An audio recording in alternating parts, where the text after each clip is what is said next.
All right, what's up, everybody? Happy New Year.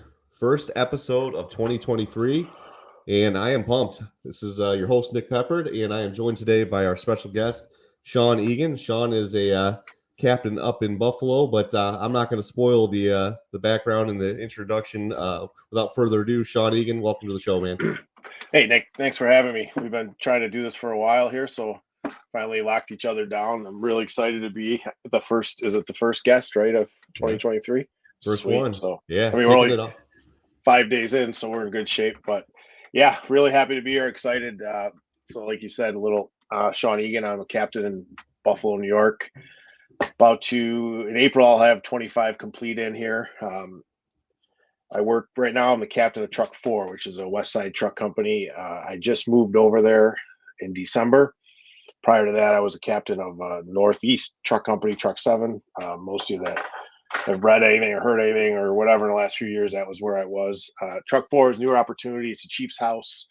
So hopefully, sitting at the kitchen table with the chief every morning during coffee or after fires, after calls, just to have that absorption, to sit there and listen and hopefully set me up in a couple years when my number gets called for the BC job. So, uh, like I said, we Truck 4 is a good company. It's on the west side, which I never worked. The bulk of my career, I worked the east side, and although I was at Truck 6 as a firefighter for a long time, we'd come over to the west side for fires. But man, I get lost every day on my way to work. I try this thing every day on the way to and on the way home. I try to take a different route just to help learn the neighborhood. Well, just yesterday or 2 days ago on the way in, I was like, damn it, I'm lost. I don't know where the hell I knew the streets, but I was getting, a lot of the west side streets run at an angle, and I turns out I caved after a little while. I had to punch the GPS on, and I was like 3/4 of a mile from the firehouse, which is embarrassing, but full disclosure, so, but no, really good job. I love it up here. We have a young department.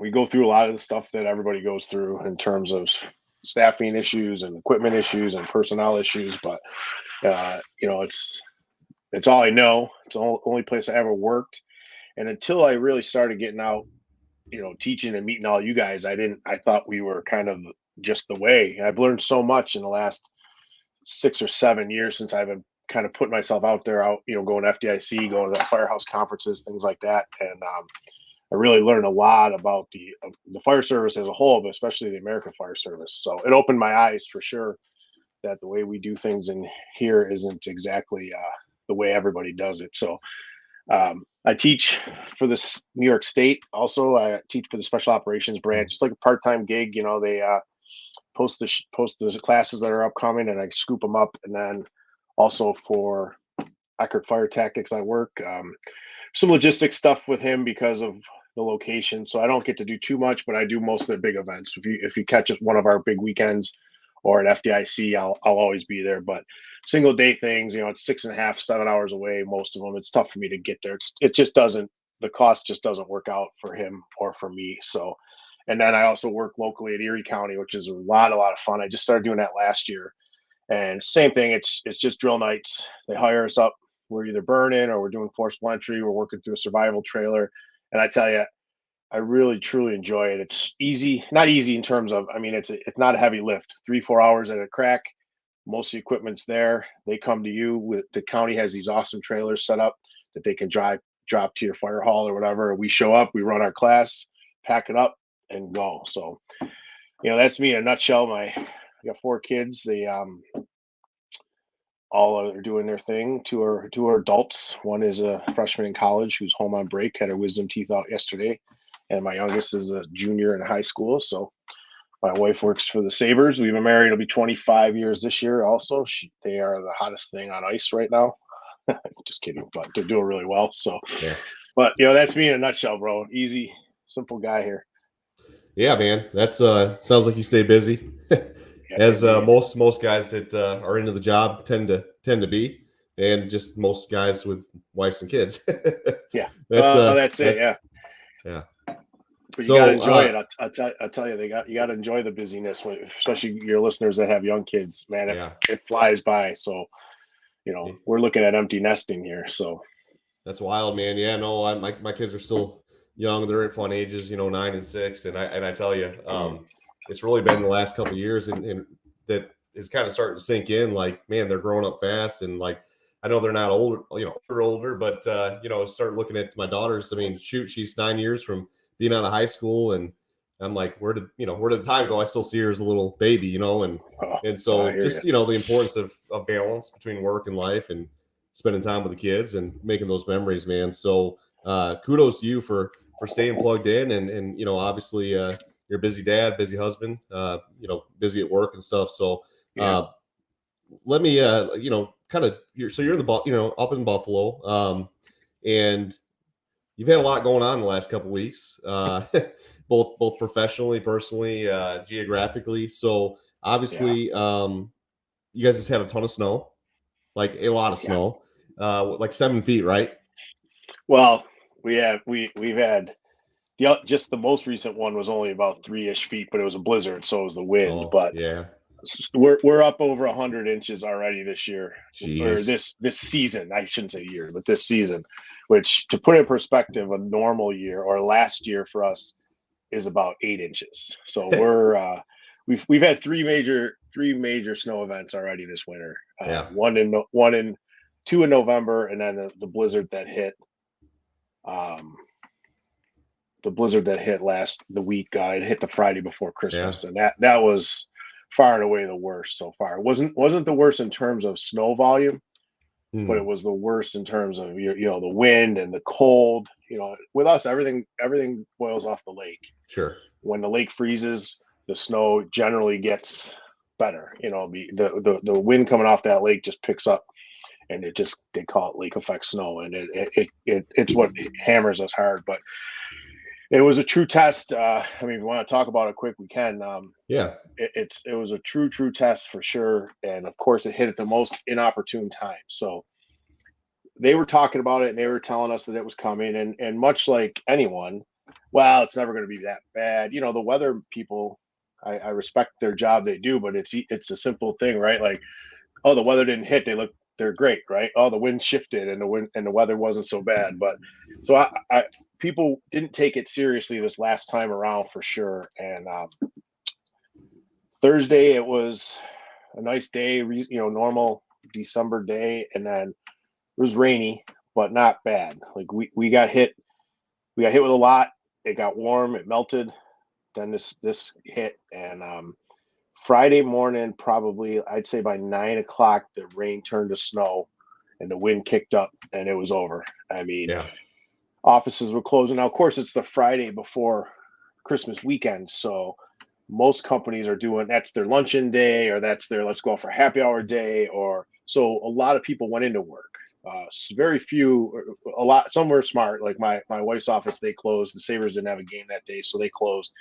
Had everybody work from home. That had the ability, but a lot of places went in, and by I'd say by 10 o'clock, the conditions were ridiculous. It was wind driven. It was snowy. It was whiteout. You couldn't see. I couldn't see across the street from my house, and it just kept going and going and going and going. And it pretty much all day Friday, early Saturday, it started to. We had a little spell where it cleared up, and then it kind of shifted back. Saturday night, we got hammered with more snow.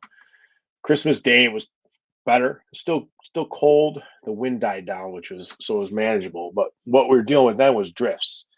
So the snow drifted, 3, 4, 5 feet high in certain parts of my driveway for sure. And then because of the volume of snow and the wind and the conditions in the city, especially, the plows weren't able to run.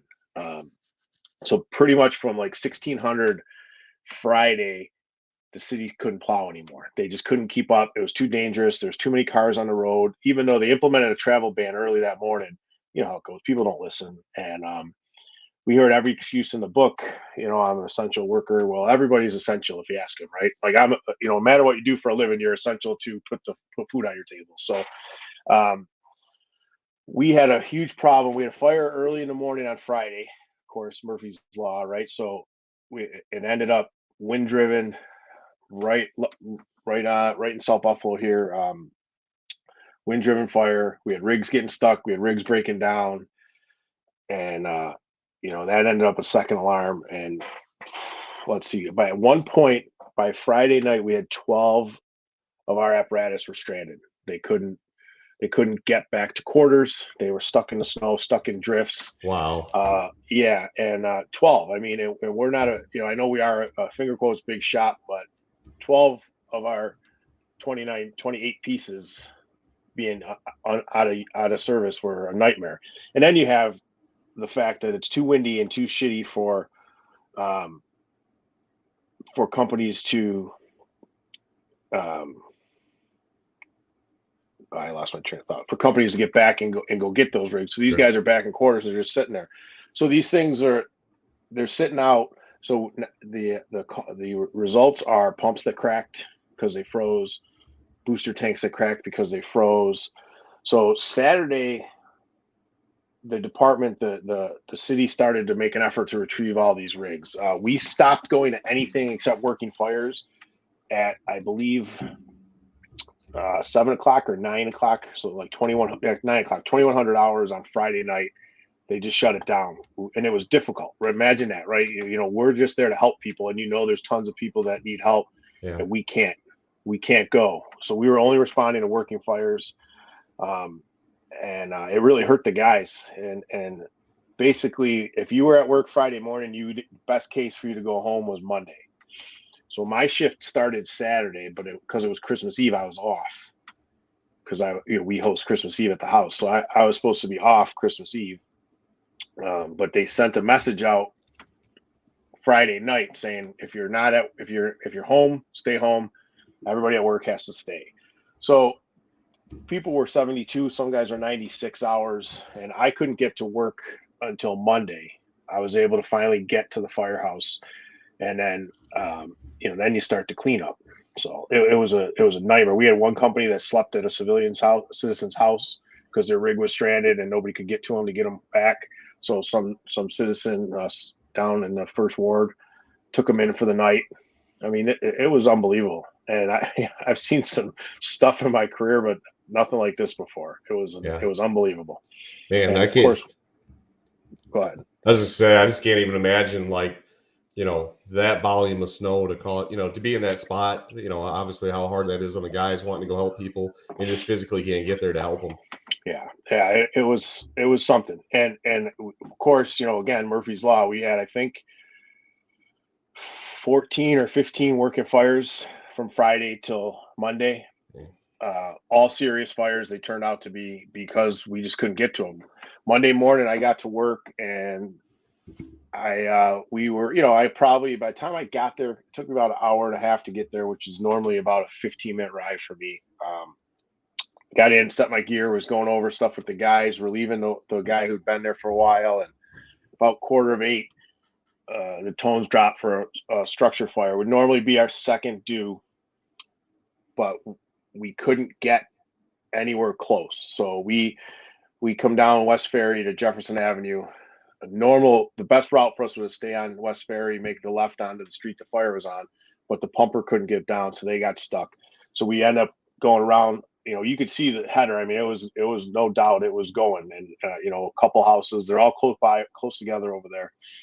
So we decided to kind of circle the block and come back, and we end up on this street called Northland. It's one of the cross streets. But truck 6 got stuck. So we end up behind truck 6. Truck 6 is stuck in the snow. Truck 6 is the first due truck. So we just all hoofed it. We hoofed it to the fire. We had high lifts. I mean, it was like nothing you ever saw before. We had high lifts, these excavator things, whatever the hell they're called, bulldozers, whatever. These things were following us, scooping up snow, dumping it out of the way, just trying to make a path for us, which obviously slows you down. And you're dealing with houses that are closely spaced that were built almost 100 years ago. These things go up like tinder boxes. And it was a tough weekend. It was for sure a tough weekend. They're still unraveling how many civilians passed. We're approaching 50 that we know of. And we say that we know of because there's some that they're sure we haven't located yet, or they, like we just found a couple the other night at work that were back sleeping in a tent behind a house. They're homeless people that lived in someone's backyard in a tent. And So it's been a rough rough few months here, and then but the guys are resilient, and they're all they kept the faith a little bit. We did have some resources come in, but this wasn't a unique. It was a unique storm that it hit everywhere. Most of the time, we get these snow bands. It doesn't affect the whole area. Right. So we had state resources, we had county resources, we had federal resources, but how do you divvy them up? A lot of the state needed our help. Long Island had flooding. You could see that. Now, obviously, New York City is a different animal. They have a lot more resources than most. We had teams from Jersey come here to Buffalo, but that stuff all takes time, and you can't. And just from what we do, that it's not like you can just pick up a phone and say, "Hey, get over here." There's logistics involved, and it's Christmas week, Christmas weekend. So Yeah. we made it through, and now we're dealing on the other end. Now we had a real warm up. It was 60 the other day. It's about 45-ish today, raining like hell. So now we're dealing with the flooding and Yeah. all the stuff that comes with a 5 or 6 foot of snow melting in 3 or 4 days. So if it was later at night when we were filming this would be filled with something other than water. I feel that, man. Yeah, no, you make some good points, with the wind driven stuff, and then access issues for your units. I mean, you've got so many things that, you take a typical working fire in your city, right? And now all of a sudden you have, the first couple engine, truck, whatever, can't get to it because of access issues, or they're delayed, or routes are cut off because of, snow drifts, or plows can't get down there. I mean, I can't even imagine, how, I mean, I guess the only closest context I have to that would be like post hurricane, when there's flooding and roads washed out and things like that, and you're having access issues, trees down. But a lot of people don't really, everybody thinks of hurricanes as these massive storms that destroy everything and flood and stuff.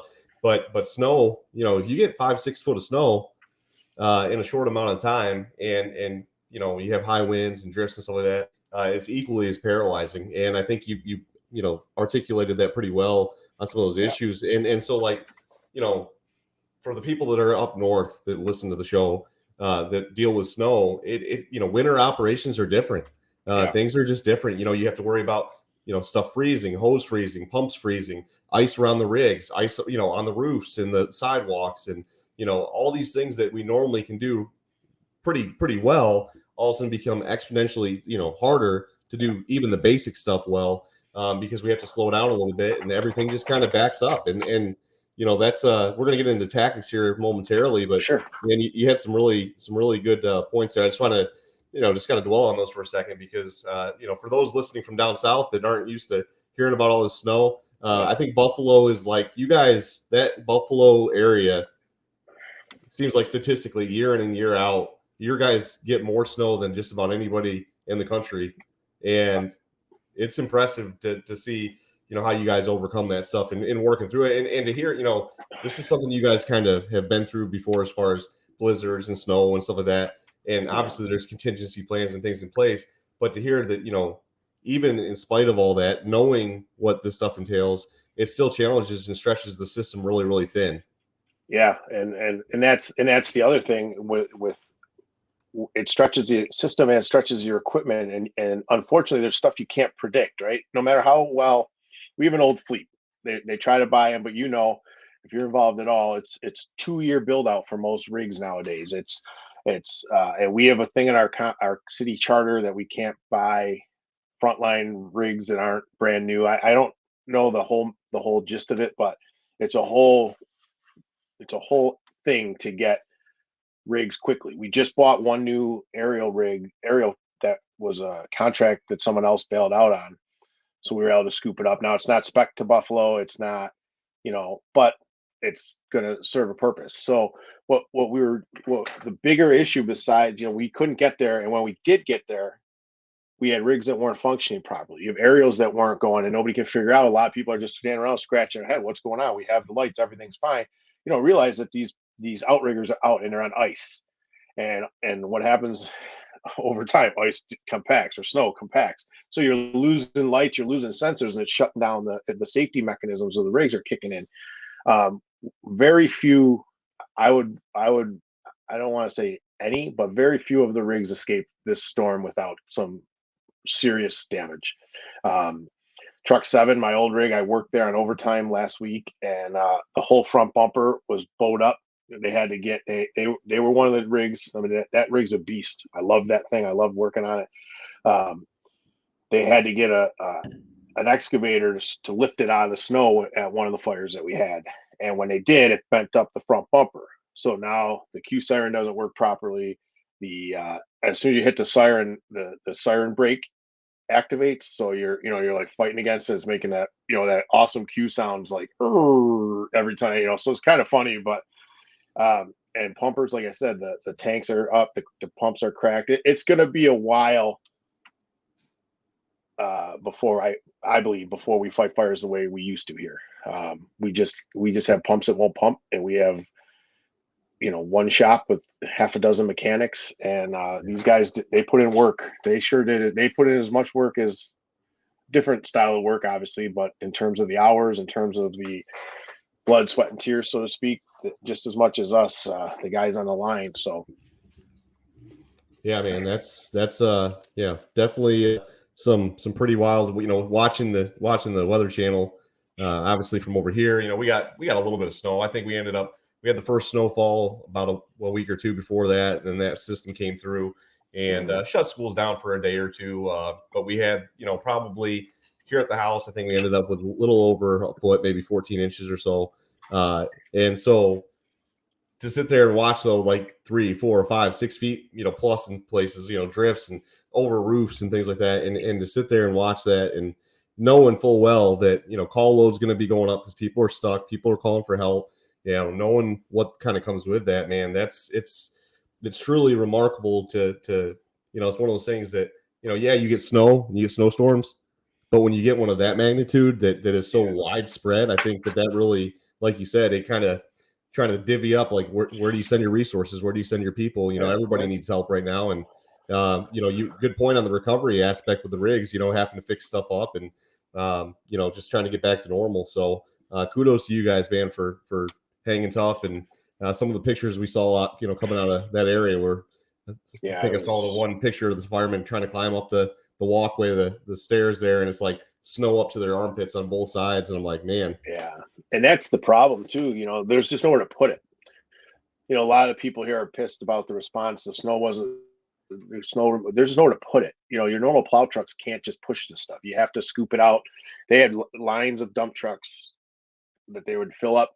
They would drive it out, dump it, drive it out, dump it. That was the biggest issue, is that it so much hits so fast that they can't just push it out of the way. And main roads, if people would have stayed off the roads like we talked about earlier, it would have made life a little bit easier. Most of the city has on-street parking. So that's another whole issue. You have people, and people that don't understand. We had kid had like a, I don't know, Prius, or not a Prius, but one of those little cars, like a little sedan like that. He had shorts on and sandals. He got stuck in front of one of the stations. The guy's like, "What the hell are you doing?" He's like, "Oh, I was bored. I was going to visit my friend." Like, come on, man. And that's the stuff you're dealing with. And it made, again, when we had to shut down going, that's the first time in the history of our department since 1880 when we became a professional career department, or whatever year it was. I think it was 1880. That's the first time they ever couldn't respond to calls, and it was the guys, and it was crushing for morale. The guys want to help, and we took some heat over it from people. You see citizens, "Oh, you guys failed us," and all that, and they're frustrated. The guys are frustrated.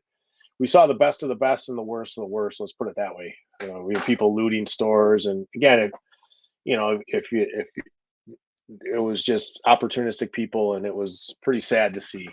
But again, then for every bad story, there's 7 great stories of people that took in stranded motorists, people that helped, people that donated money, people that gave food. We had people bring food by the firehouse because most of the firehouses ended up with citizens in them for the week, and we're not prepared for that. Sure. The guys, I don't know how it works by you, but we get to work, and one of our duties for the day is to prepare our meals. We'll go to the store, and we all like to shop in the neighborhood we work. So, and during our morning routine, or the training, the drilling, the fueling, whatever, we stop and get lunch and dinner. And so these guys weren't prepared to be at work for 96 hours or 72 hours straight. So they were donated. The National Guard brought MREs, and you met me in person, Nick, so you know that I'm not exactly I'm not afraid to imbibe on some food, and I couldn't do the MRE thing. Luckily, by the time we got to work, there was a local restaurant was able to get in, and they were wonderful people. They sent us some food. So I hear you. Yeah, man. That's the MR. You know it's getting bad when the MREs are coming out in the urban environment. So yeah, I not that I didn't have respect prior, but I have a whole new style of respect for those who serve our country, man. After I always respected them, but seeing those things, I'm trying to read the directions and go. Like, you know what? I'm just gonna wait. I could stand to lose a few pounds. Everybody's fasting now. Like that's the trend, right? So that's right. New year, new you, right? That's right. So shifting gears, man. So you guys obviously you had all that you dealt with, fires, trucks breaking, getting stuck, all that stuff. And then recently, shortly thereafter, you guys had a pretty bad fire with some children died. And obviously that situation is like I said, kind of salt in the wound. You're already kind of recovering from a bad snowstorm, a bunch of fires, and all the stuff that goes with that. And then you go have a series of fires, and then have a fire like that. And that was you said New Year's Eve time frame, right? So yeah, it was early in the morning on New Year's Eve morning. right. So that would have been Friday night into Saturday, I believe. Friday night into Saturday. So it was my old company, Truck Sevens. That's their first due district. It was on Dartmouth Avenue, and my actual crew. And actually, I was called to work. I was supposed to work that shift with them, but it would have been 72 straight for me. And given the option, I just couldn't do it. I'd already worked 48. So anyways, it was, typical story and a half house. But again, in these conditions, we still had people without power. We still had people dealing with, even though a lot of the snow was gone, we still were dealing with, again, like I said, the aftermath. So there was, I feel like we made 9 grabs, 5 children, unfortunately. Let me think here, like 2, 4, 7, 9, and 10. Those are the ages that are ringing a bell for me.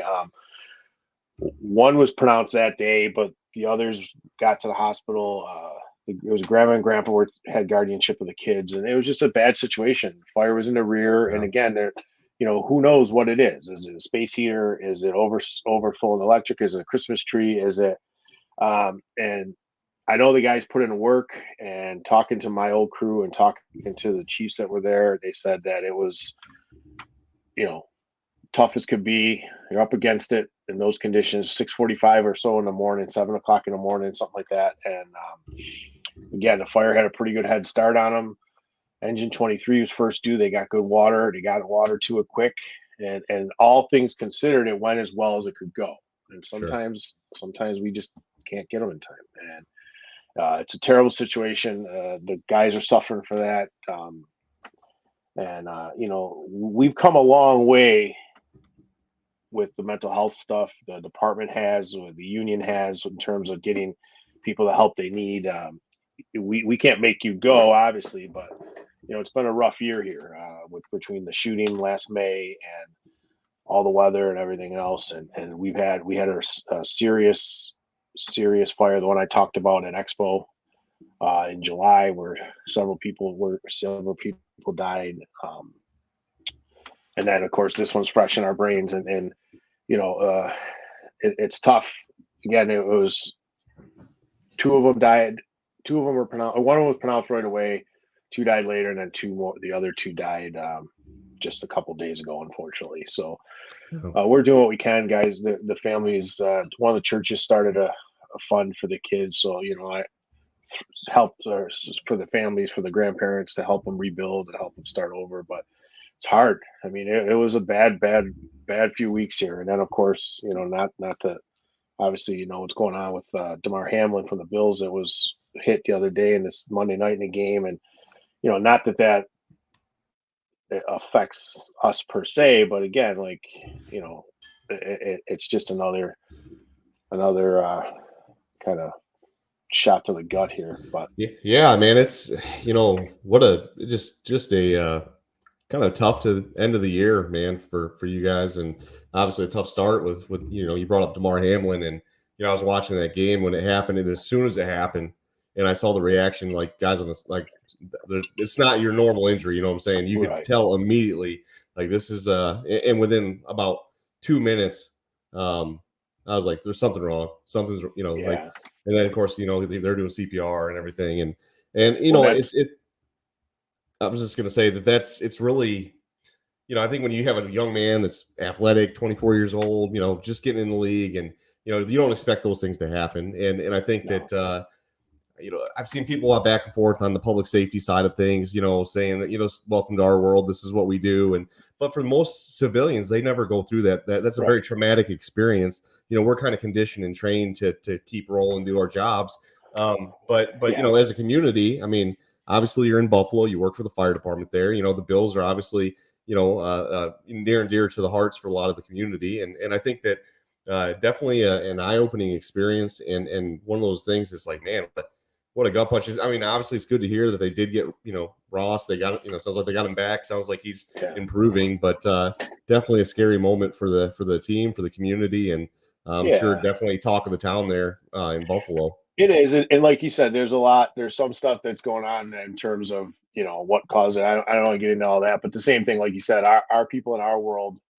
yes, indeed, we do have to, and we have to pick up and go. And I've sent guys to the hospital on shifts. I've had fires where people, unfortunately died in the line of duty that we had to keep working, and that's you're right, and it's hard on all of us, and you're exactly right. It's disappointing to see that stance from people sometimes. Like it's a little tone deaf. You know what I mean? Like my daughter never saw something like that before. My kids never, and I've been doing this for 25 years, and so I don't want to get into a rabbit hole about it, but it is 100%. People don't. It happened on national TV in front of millions of people, Yeah. and maybe use this for awareness to get it out, but not while the kids in intensive care. You know what I mean? Right. Like, yes, EMS needs to get paid more. 100,000%, they need to get paid more. And yes, we do this every single day. But this is in fact, what we signed up for. You know what I mean? Like, and that's probably not a popular opinion, but it's true. Dude, that's honestly, you nail on the head. I mean, at the end of the day, I think there's a lot of talking points that come from an episode like that, an incident. But I think people have to remember, for most of the public, something like that, it's the worst day of their life, man. Like they've never seen something like this before. Right. And I think sometimes is fire and EMS and police, like we forget sometimes that people call us on their worst day. And we get kind of numb to it sometimes and kind of callous because we go to so many of these events and we see so much of this stuff, and it's easy to lose empathy. I think is kind of where my mind goes with it. Is for a lot of people that was extremely traumatic experience to see their friend, their teammate, their brother collapse on the ground and have CPR administered right there in front of millions of people. Very traumatic thing. And here's the other thing. I think someone brought up a point the other day, and I thought it was really worth noting, and that is, if one of our members, if that happened to one of our guys, we'd absolutely take units out of service, and they'd go pay their respects to the hospital or whatever, or go home for the tour and stuff like that. And I think that's the other thing too is, how do people, they need to get back out there and play. No, the game's not more important than a person, than a human being. And I think that's what it, for me, that stood out. And it was really, really amazing, in spite of the uncertainty and the obviously the sheer trauma of watching this for a lot of people. It was really amazing to watch the two coaches and the teams gather around each other and forget about the game, forget about who wins, who loses, and just focus on a brother player and really be there for each other. And that's, to me, that's the beauty of humanity, and that's the good things that we need to point out. And just like you were bringing 100%. Up with the snowstorm, people, all the bad stories you hear, looting and all this stuff, but for all those bad stories, there's so many good stories.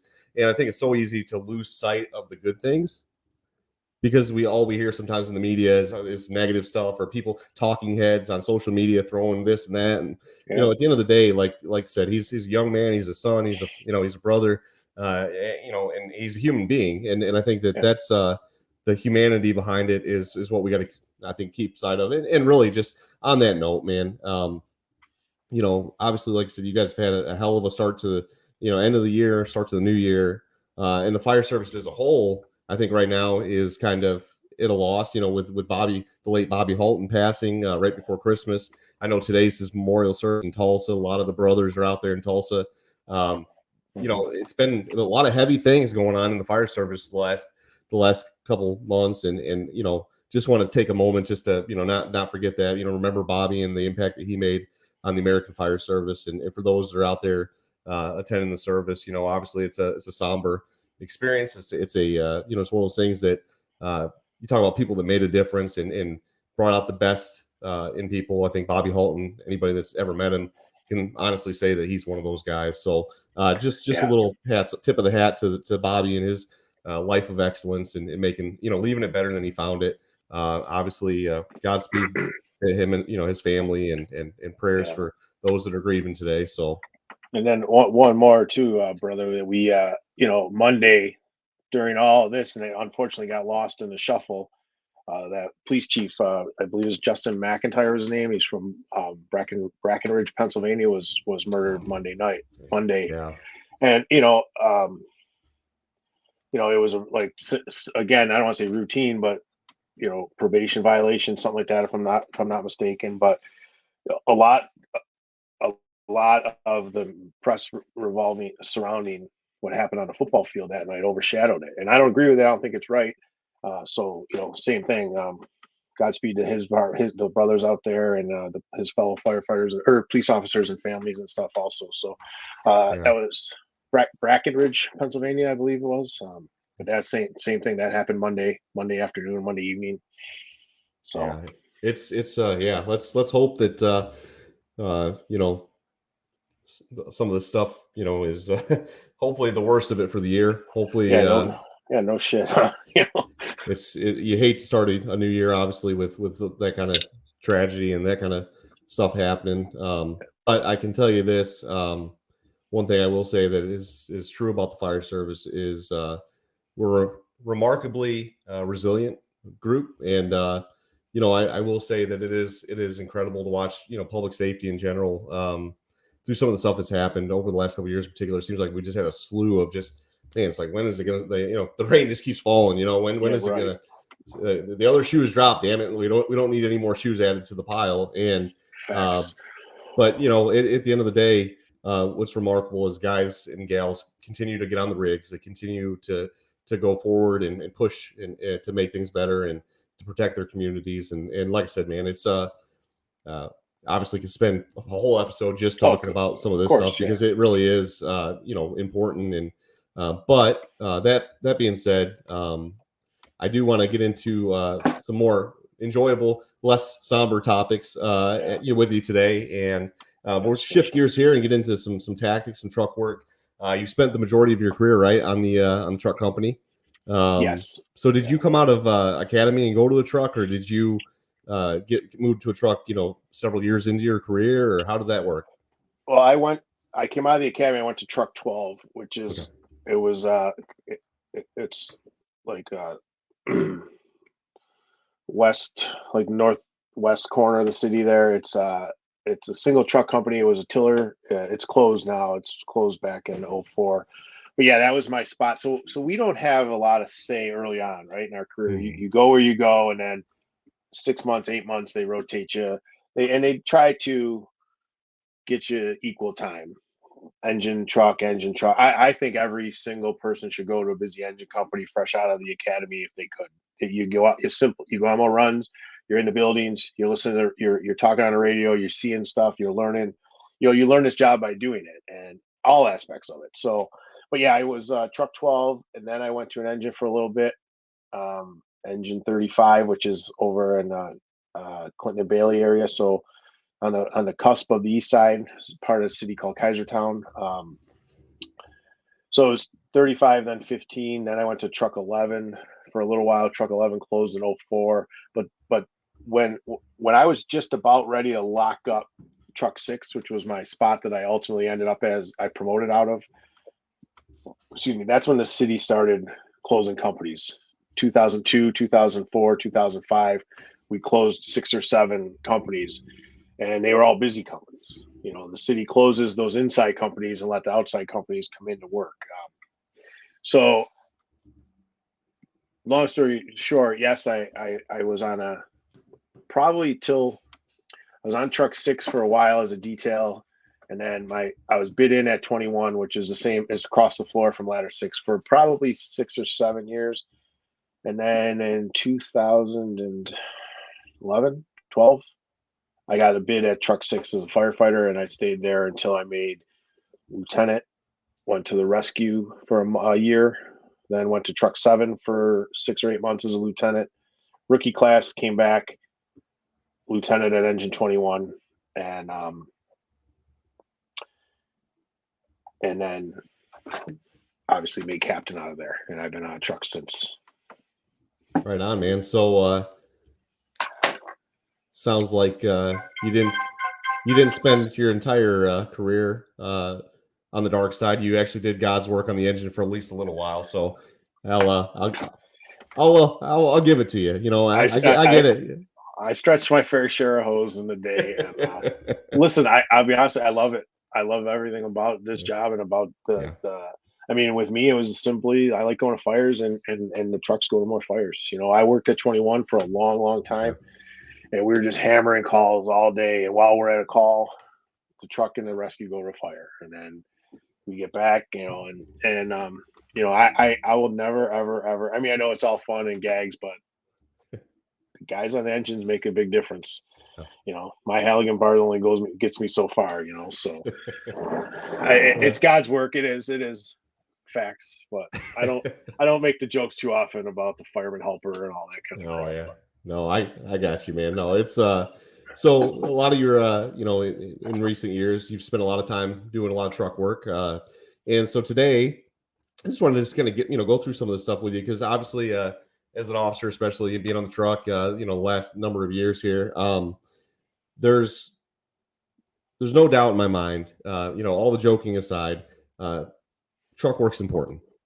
And I just want to, your thoughts on the importance of truck work on the fire ground. And notice I didn't say, truck company, because sometimes departments are doing truck work, off of engines or squads or things like that. I mean, but the truck functions, right? The things that have to be done on the fire ground are critical to our success, right? And so I just want to get your thoughts and opinions on why you think, truck work is so important, and really, some of the things that you think, philosophically, as far as what your goal is on the truck, right? What are you trying to accomplish, and what are some of the things that you've taken away over the last few years as a truck boss, as far as where do your priorities line up on the fire ground? So if you show up, obviously first truck, second truck, that makes a difference, right?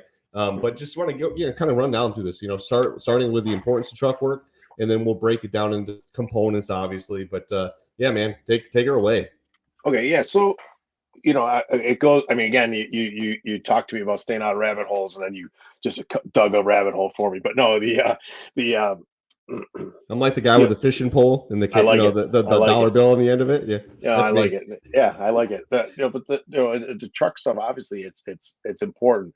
And I write the truck column for Firehouse. I should have mentioned that earlier, I suppose. And I'm really it's opening my eyes, because every time I do a new column, I try to write it outside of my scope. And because I have a lot of people, we send 29 people on the first box, more than most have on duty. We send to the first alarm for a working structure fire.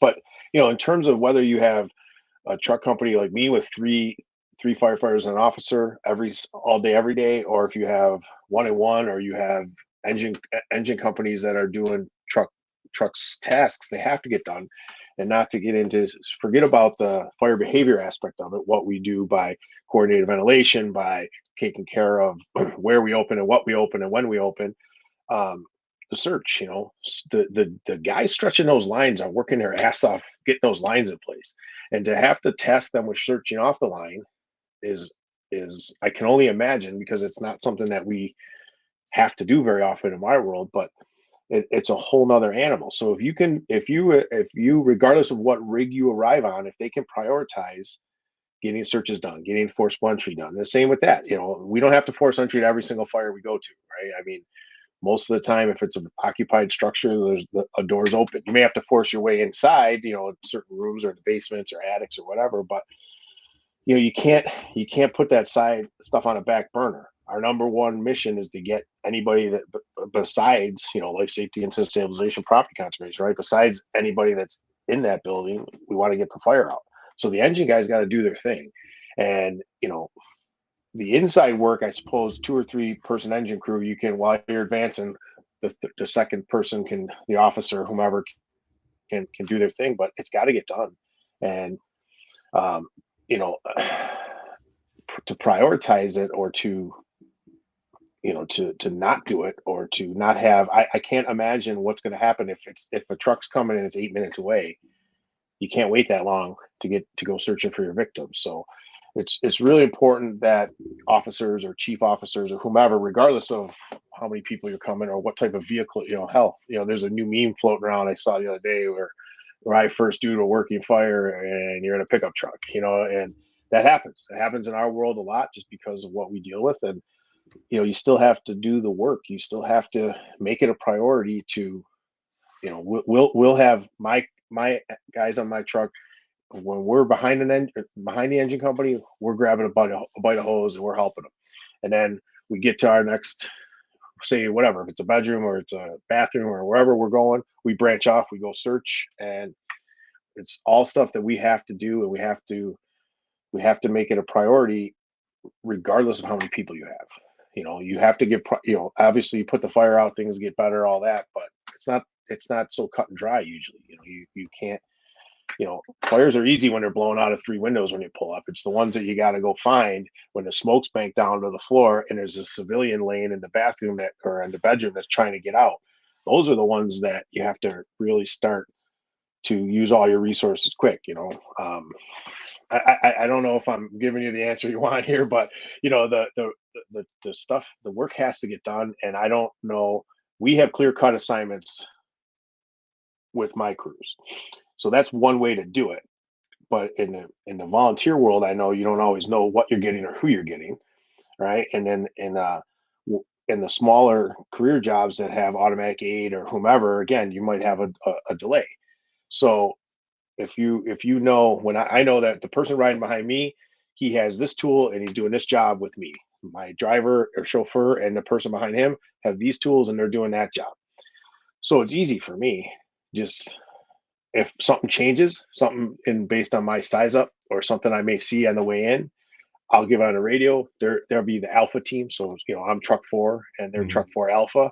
And I just give them hey, instead of doing X, I need you to meet me on the first floor. We got a large building we need to search or whatever. But it's a difficult task, but that stuff has to get done. Forget about, and we haven't even talked about anything outside the building, the important jobs that can get done on the outside of the building. People always say, well, the first due engine chauffeur can throw ladders once he's done. Well, once he's done what? Like that, it's not like he doesn't have an important job to do, and he's going to pull a couple of levers and then stand there with his arms folded, leaning on the rig. Like these guys got work to do. So it's all well and good if he or she can prioritize quick once you get a line or 2 operating to get a couple ladders up. But, they should do it. They should find the time, but that's where if you're in a place that doesn't have the staffing or doesn't have a dedicated crews assigned those duties, you just have to think and you have to get out in front of it. And you have to know, even if you call for it en route, your first company arrives and it sounds like you got yourself a good worker or you got reports of, maybe there are people trapped. Or we pulled up the other day. They pulled up the other day. They knew 100% without a doubt there was multiple children inside that building. And that changes everything because that's a whole different brand of discipline, right? Now the engines still have to do the engine work to make us, those of us tasked with searching our job safer, and they have to protect us. But it's hard because the engine wants to get those people out just as much as the truck does. So, that's where the discipline of really sticking to, staying in your lane, so to speak. And if I'm not mistaken, one of the engine companies the other morning did make one of the grabs. They found a baby or child in the back bedroom and made a grab. But that's just shows that everybody should know everybody's job. Yeah. I should know how to stretch a line. I should know that it's more than the wet stuff on the red stuff. I have to understand what I'm doing, how I'm attacking the fire, how I'm stretching this line. Same way as my guys on the engine should know how to throw ladders, should know how to vent. We send our first due truck. We send three ladders to every fire.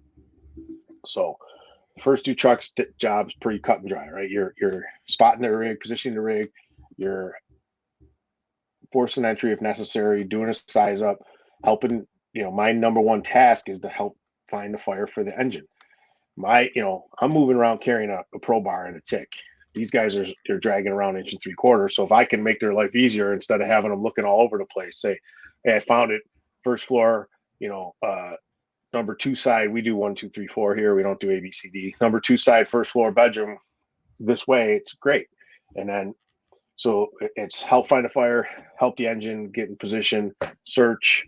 Our second due truck here, we always assume vertical vent. We vent peak roofs.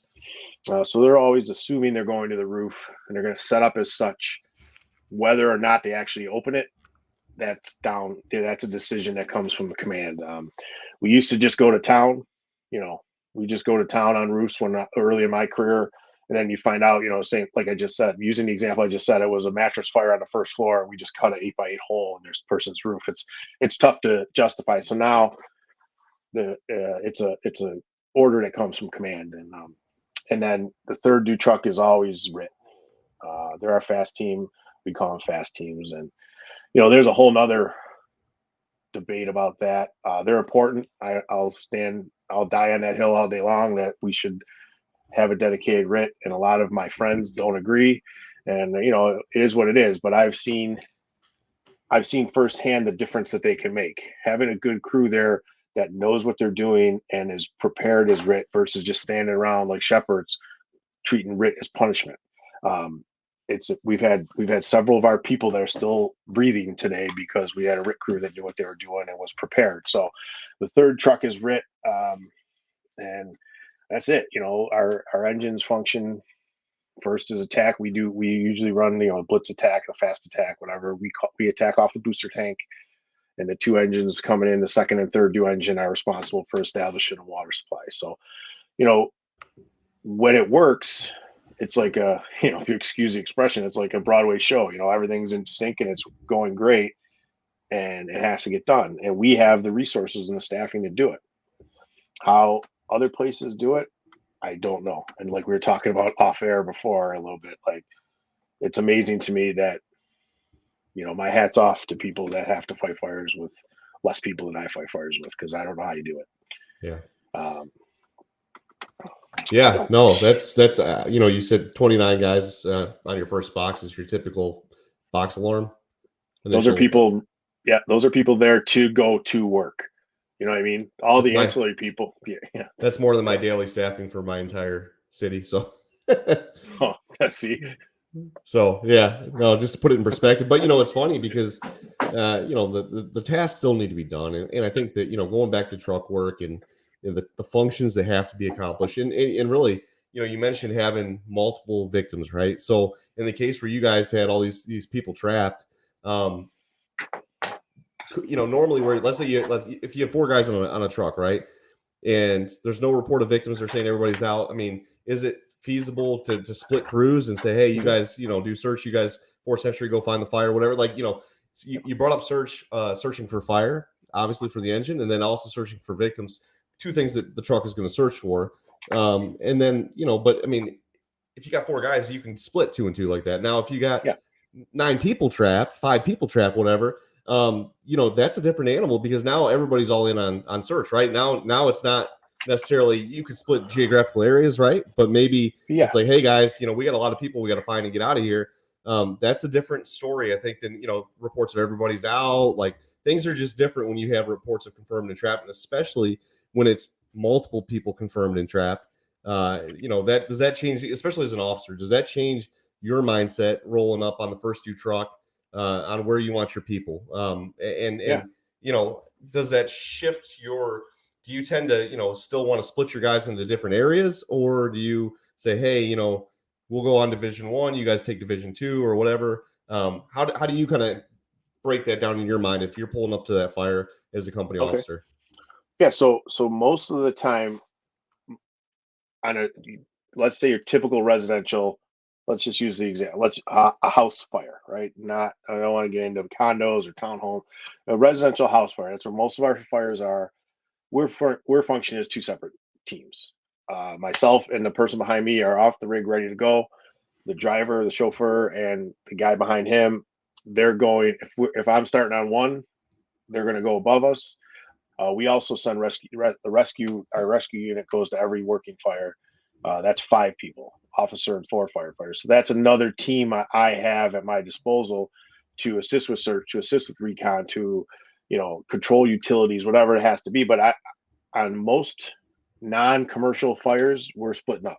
I'm going in teams of 2, and we're prioritizing. And I want to still, again, I want to get as close to the fire as I can and search my way out, right? Because the people in the most dire danger are generally the people closest to the fire. And then I'll have my other crew go above. And barring orders above me, the chief happens to catch my extra 2 guys heading in, they're only going to be a minute behind me, 30 seconds behind me, just while the chauffeur packs up.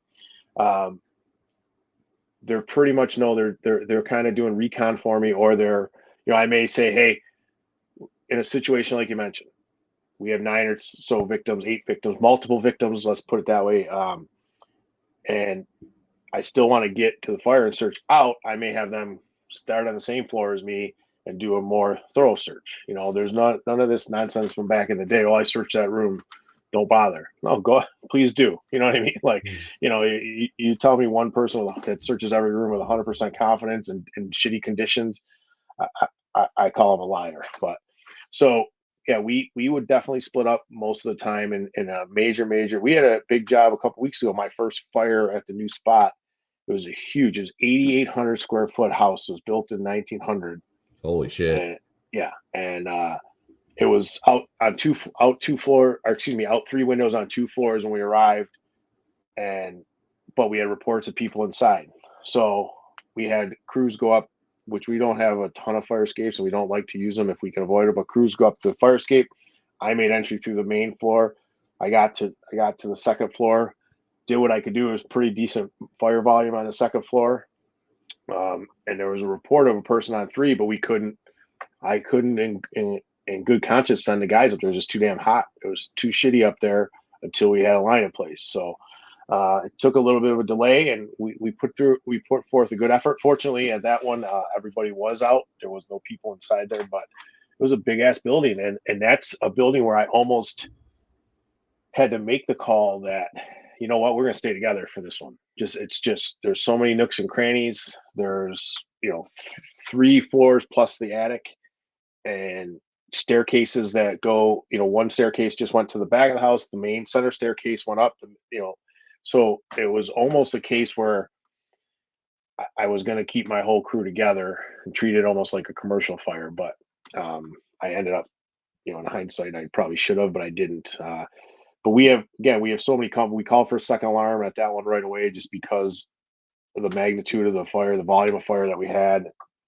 And we put up a pretty good fight, but luckily, like I said, we didn't have any victims inside there. So it got to the point where the house got more damage than we would have liked, because it's such a classic old house, but everybody got out all right and we were good. But yeah, I split my crew as a general rule. We split up. All the crews do. Even the rescue, they have 5. They'll go as a team of 3 and a team of 2, and barring other orders. Again, everything is, of course, barring orders. So. Oh, sure. No, you made a good point. The 2 things here. One, when the building changes the game a little bit, right? Because it's residential, there's a huge difference between a 1,500 square foot little, 2-story, 1.5 story, ranch type style house or a Cape Cod or whatever. That's a different house than an 8,000 square foot McMansion, essentially this old, Right. And that's the other thing too, is even parts of the city. I know in my city, the east part of the city is very old, a lot of Victorian houses, a lot of balloon frame. When you get west of the interstate, it's a lot of newer construction stuff that's been built in the last 30, 40 years. And it's shifted more towards lightweight, things like that. Yeah. And some of the houses are bigger and by default. And I think that's those are two different house fires, right? You take Oh, something that's 100%. a platform frame, McMansion that's been, let's say it's 10 years old, it's a McMansion and it's platform frame, lightweight construction, and it's 6, 7, 8,000 square feet, right? Because some rich guy said, hey, you know what? You can just never have too much house. So, Right. and you take that house versus, say, a house that's older, that's huge like that, that's maybe balloon frame, that's got a bunch of different void spaces, things like that, that's stick built. Those are different animals. They are. And conversely, you take a 1,500 square foot ranch versus, that what you guys faced on that fire. Again, as a truck boss, that's some different things you have to consider. Obviously fire behavior is one of them, and then building construction obviously plays a really, really huge part into your decision making on where you send your people and what tasks they're carrying out, right? Right. Yeah. The occupancy and the conditions have to, dictate our tactics 100%. And, to your point, that the house I was talking about, true dimensional lumber, you know, it was a balloon frame building, but being true dimensional lumber, I had a lot more confidence for us to, the Chiefs also to let us do our thing a little bit longer, because it's chances are this thing's going to stay standing. Versus we had a fire the other morning in one of the newer neighborhoods, like you said, and this thing was built. Let's just say it was built in the early 2000s, and this thing it's OSB. It's not it's not dimensional lumber. It's the new, the trusses and all that other stuff, and it was took off like a tinderbox. Oh And yeah. so, that's where, you get back in again, another age old debate we could have one day, or the true like legacy fires versus the fires of today. They're not fires are, there may be less of them, but they're not like they're easier, for sure. But Yeah. uh, So you mentioned, splitting crews and stuff, and a lot of people have adopted kind of the inside outside team mentality. In your city, is that something you guys, especially if you're like second truck, let's say you're second due truck, right? And you mentioned ventilation. Do they ever? Does the whole team typically go to the roof, or is that typically something where it's the boss's call on, hey, you know what, we need ladders over here on Division 2, whatever, and is that something you guys can? Do you split that crew as well, or is that something that we typically try to get the resources, the company in that ventilation profile to kind of get it all in play there? And I know, and the reason why I asked that is the schools of thought are different. I've heard guys like, hey, if it's a residential, we'll send 2 guys to the roof, and we'll send 2 guys to help with search or throw ladders or soften the building. Is that something that you guys kind of do, or is that something that you kind of really is just situational based on the fire? I mean, yeah, so it's both. It's situational. I have utmost confidence in my crew that any two of the people I work with could get the job done on the roof. Um, but there's a big but, and the youth of our department has kind of caused the Chiefs and this isn't a shot. This is with they're warranted in this to be more, cautious about letting that happen. So some of the Chiefs don't want that outside truck crew. If if if it's 3 guys on the roof and the officer or whomever at the gutter line, some depending on, and it is 100% situational. It's not even just the fire or the building, it's the crew too. So my youngest person on my crew got hired 8 years ago. So, our crew, the chief might give me a little bit of a blessing to say, okay, hey, you know, Brent and Jim are up on the roof. Sean, you and Mackie go inside or go around back, throw up some extra ladders or do some outside vent work on the other side. We kind of lost that OV guy. We used to have it early. That would be the person behind the driver's job. They kind of go start doing the outside vent person's work, waiting for the chauffeur to get packed up. But again, because we've hired so many people, we just don't have the experience, crusty old truck crews like we used to. So that position kind of went bye-bye. But it's always to me, I think it's a waste of time for most. Again, sticking to the residential roofs. I mean, if it's a flat roof commercial building, obviously you need bodies up there. But for me, it's a waste of time for me to be standing there at the top of the ladder on the gutter line, just watching, because I want to be working. There's stuff I can be doing. So most often, once I know they're up and ready to go and things are functioning well, I'm always looking for more orders for me or for my other guy. But it's not a SOP thing. It's not written in stone. And some chiefs are like, no, just hang out. You're good. Other chiefs are, yeah, you know what? I do have something for you. Bring it, even if it's just running equipment inside or going to start hooking ceilings on the inside because the crews inside are they're starting to let them go take a blow or change their bottles or whatever. So, but we don't. The answer is sometimes. You know what I mean? Like, Sure. And again, the biggest, I believe, I'm not a chief, but in conversations I've had with the chiefs, and when I happen to ride up, it's 100% situational based on the crews. We've turned our department over in the last 10 years like nobody I know. I mean, besides take out your big cities, your FDNYs and all that kind of stuff. But we've hired probably 400 or 500 people. We have officers, people that were firefighters in 2017 are going to be chiefs in 2023. Just be 3 years on, you can test for lieutenant. And now it changed to 5, but it was 3 years you could test, 1 year in grade, you can take the next test, 1 year in grade, you can take the next test. So we have a young job and we have a ton of young officers, and we're about to have young chiefs. And so, there's a lot of things, old school things, the way we used to do things just don't work anymore. So it's a tough decision for the chief to make. It's a tough decision for me to make.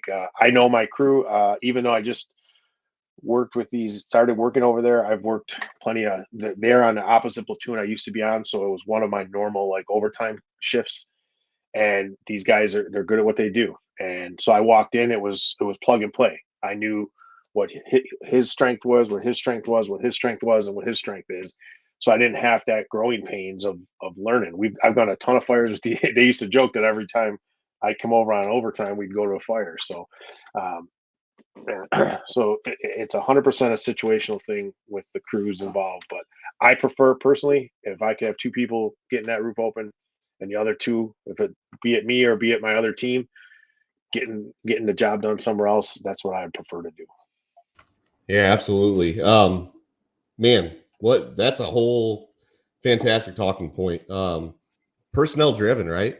Because there's a huge difference between, you take a rig where you got, let's say a 20-year officer, a 15-year chauffeur, the senior guy in the back's got 10, 12 years on, as a fireman, and you got another guy sitting next to him, maybe that's got 3 or 4 years on. I mean, that's a big difference between having that truck showing up and then a truck with a newly promoted officer, a driver who just got cleared. Let's say he's riding up out of class. Even I don't know if you guys do that, but I know most jobs have some sort of out of class. And then you take a couple new guys in the back. That's a different animal, right? That's a different crew, and crew limitations, man. That is something that it's there, and I think sometimes it's that square. We have this list of stuff that has to be done, right? You got to get search done, ladders, ventilation, utilities, forcible entry, all these tactics or tasks that we implement tactical solutions to. And then you take and you throw a crew at it that maybe has less experience. And you're right. I mean, it does change the game because this guy, there's certain crews that you look at and you got a tough job. Let's say it's a tough vent job, and you say you want that crew on the roof, right? Everybody has them. Every department's got that crew that's seasoned, salty. They got whatever. They train all the time. They're really plugged in, and that's your go-to. Like, and then you take that same scenario and you got a really iffy roof. It's like, and then you get a crew that shows up that's maybe not as strong in that area, right? Is a boss that definitely plays into the decision-making process.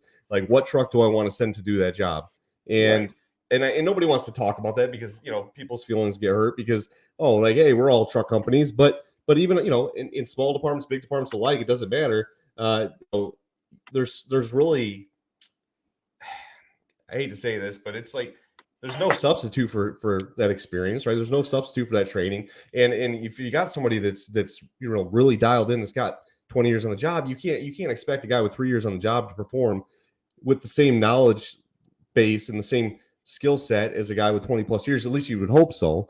I'm not saying they can't learn the skills, but they don't have the Rolodex in their mind. They haven't been to as many fires. They haven't been to as many training sessions just by default.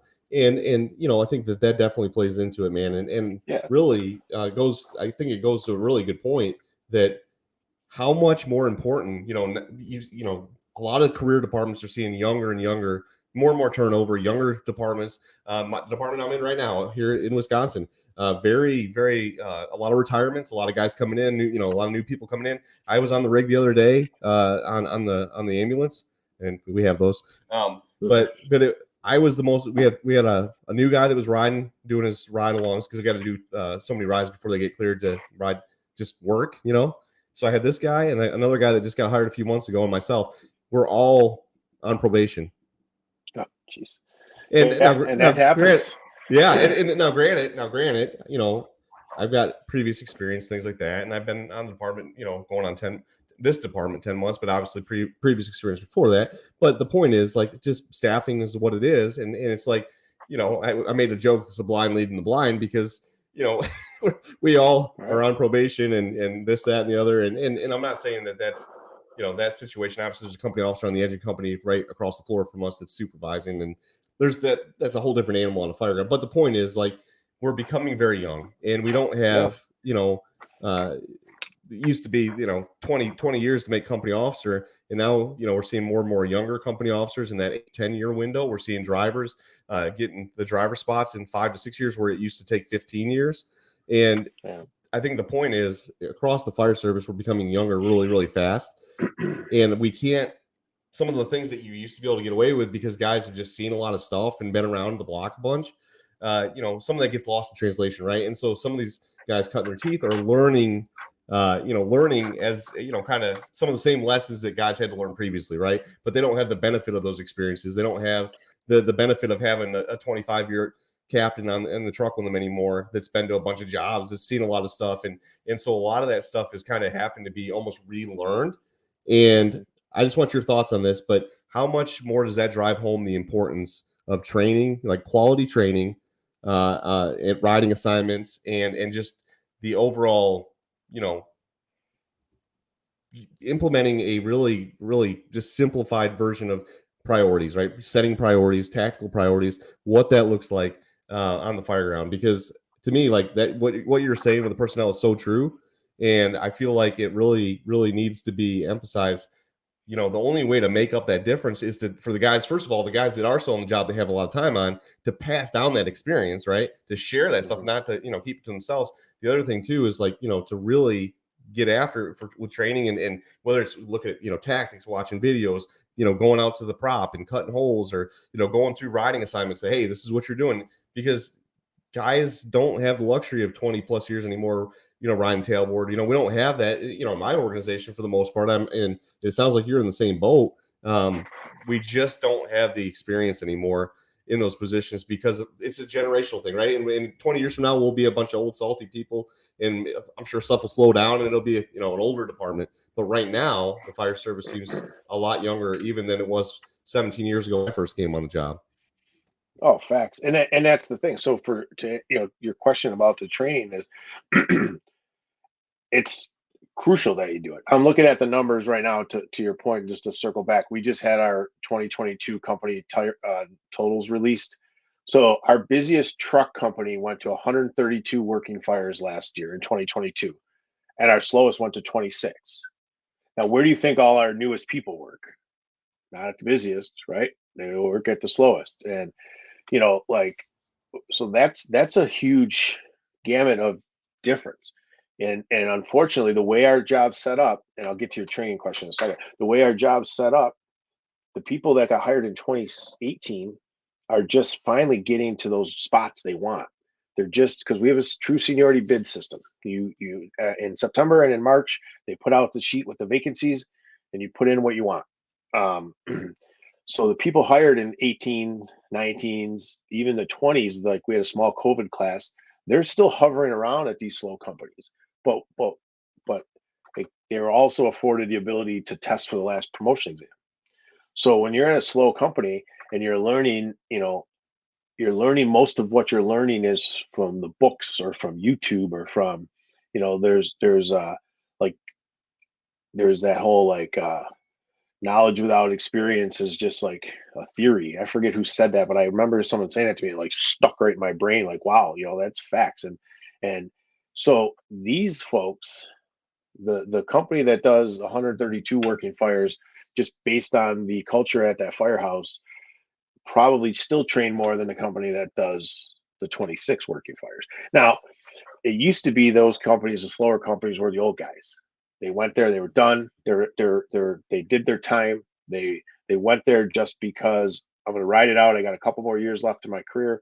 I still have a lot to offer. Maybe I can school a couple young folks and get them up to speed. Same thing with young officers. Like, believe me, my wife was trying to convince me to go to the engine company that went to 8 working fires, or the engine company that went to 13 working fires, or the truck company went to 26 instead of going to one of the ones that went to 80. You know what I mean? So, at this point in my career, she sees the light at the end of the tunnel. Me, however, I can't do it. I need to be busy. It just doesn't work with me. So the slower companies need to train just as much as the busy companies. And you could argue even more so. The problem is how and where. Like, we have a 5 company rule to be out of service, to get out of service time. If 5 companies are out of service, nobody else can go out for training or for any other reason. That means you can't go out of service to throw aerials, you can't go out of, throw ladders, you can't go out of service to stretch lines. And 5 companies is a lot, I guess, but that includes people that might be at the shop getting repairs done. That includes people that are out for physicals. That includes people that are out downtown getting, for whatever reason.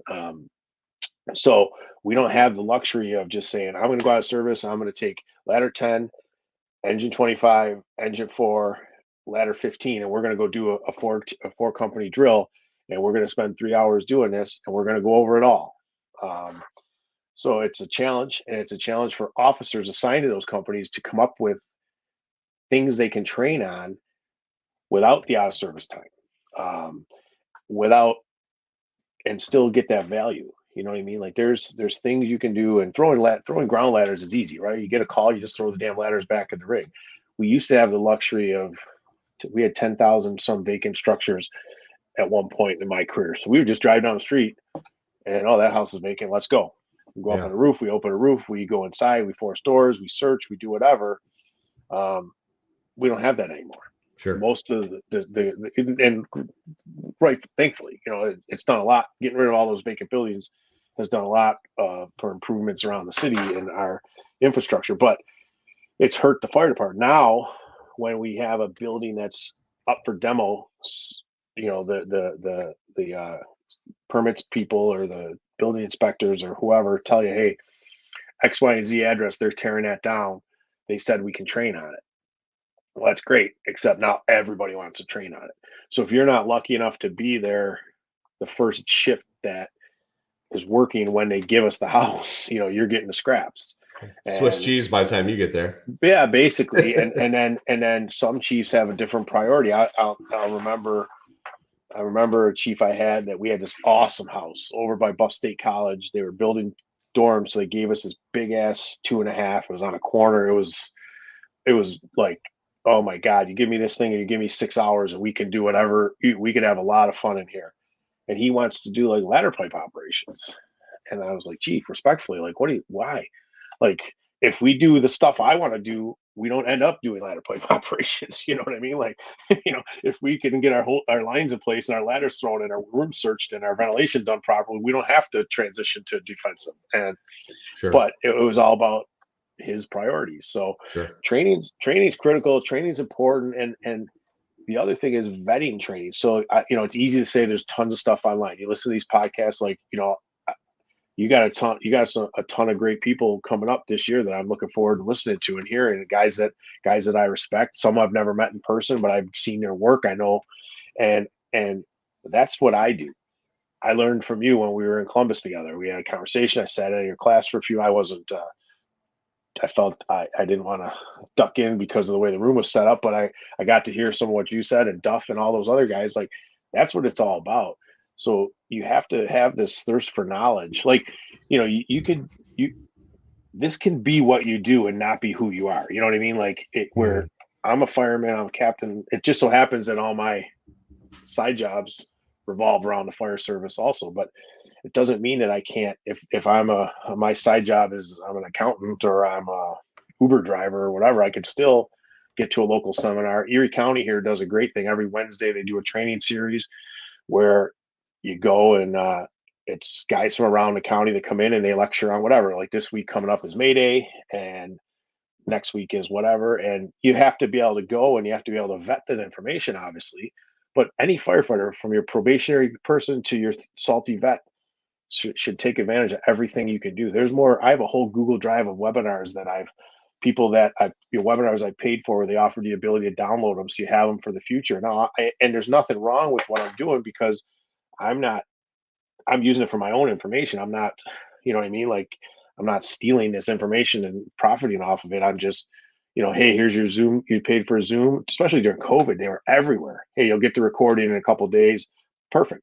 Instead of I just put it in a Google Drive. And when I'm sitting there thinking about, what, maybe I want to go over apparatus positioning, I pull up apparatus positioning webinar and I sit there for an hour and I listen to it.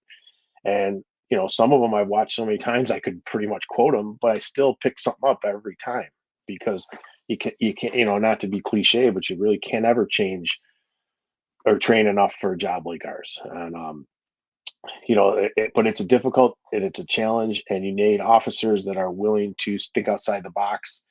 And if you look hard enough, if you look at all, you can find drills to do. You can find easy drills that don't require a heavy lift. They don't require a lot of equipment. If it's throwing ladders and again, knock on a door of a commercial building and say, hey, we're going to throw some ladders to your roof. We're not going to screw around. We're not, just tell them what you're there for and they'll let you do it. As long as they don't think you're a fire inspector, going to shut them down or fine them for anything. But that takes discipline. It takes officers to be disciplined but you can never train enough for this job. And I tell you, like I said, the busiest companies I worked at are the ones that train the most. Amazing, isn't it? Yeah. It's funny. You brought up a really good point. And I think that, you talked about kind of maximizing your opportunities for learning, meaning, whether it's listening to a podcast on the way to work or, you get done with a run. Hey, can we throw ladders out here? Or, maybe you're on an assist run and hey, can we take a look at your building? Or just little things that you can do throughout the day to sprinkle in training and learning as you go. Because let's face it, most of us are in departments where the training budgets maybe it's been cut or it isn't what it should be, or we're busier with less people to do the job, and so we're spread thin, and it is tough to get that quality training sometimes. That as far as like 3 or 4 hour blocks where you can go out and just do a bunch of stuff on shift, and so maximizing the little things you can do throughout the day to learn and to grow and to pass on knowledge. And the other thing too is you brought up some of the conference stuff and getting outside your bubble and maybe, hey, you know what, I really want to sharpen my skills with vertical ventilation. Let me go find a hot class at Accurate Fire Tactics, or they do a great vertical vent class. Or maybe you go to Columbus, you go to Firehouse Expo, or you go to whatever XYZ conference that's got fantastic training going on. And guys that do that seem to be, number one, it's a good spark, right? It helps you stay fired up about the job. Number two, you learn a lot of stuff because you're talking to people from all over the country. And number three, you're getting to do stuff that, without the constraints of, oh, we might catch a call, or, hey, we got to get back in service because the next companies need to rotate in. And I think getting outside your box and outside your bubble and doing things outside the job, obviously you can't force people to do that. But I think the guys that have done it can, most 99.9% of the guys you talk to at these conferences will tell you, like, they come to these things to close that knowledge gap, that experience gap, to get those reps in that they may not otherwise be able to get on duty. And I think that's just, that's a good point. The training divisions can only do so much with time, budgets, things like that. So maximize the stuff that you can do. And then if you get an opportunity to go catch a seminar outside or a hands-on class outside, go take those, because those are opportunities to get better, to grow, and the only way to really close the gap, the experience, we talk about experience, right?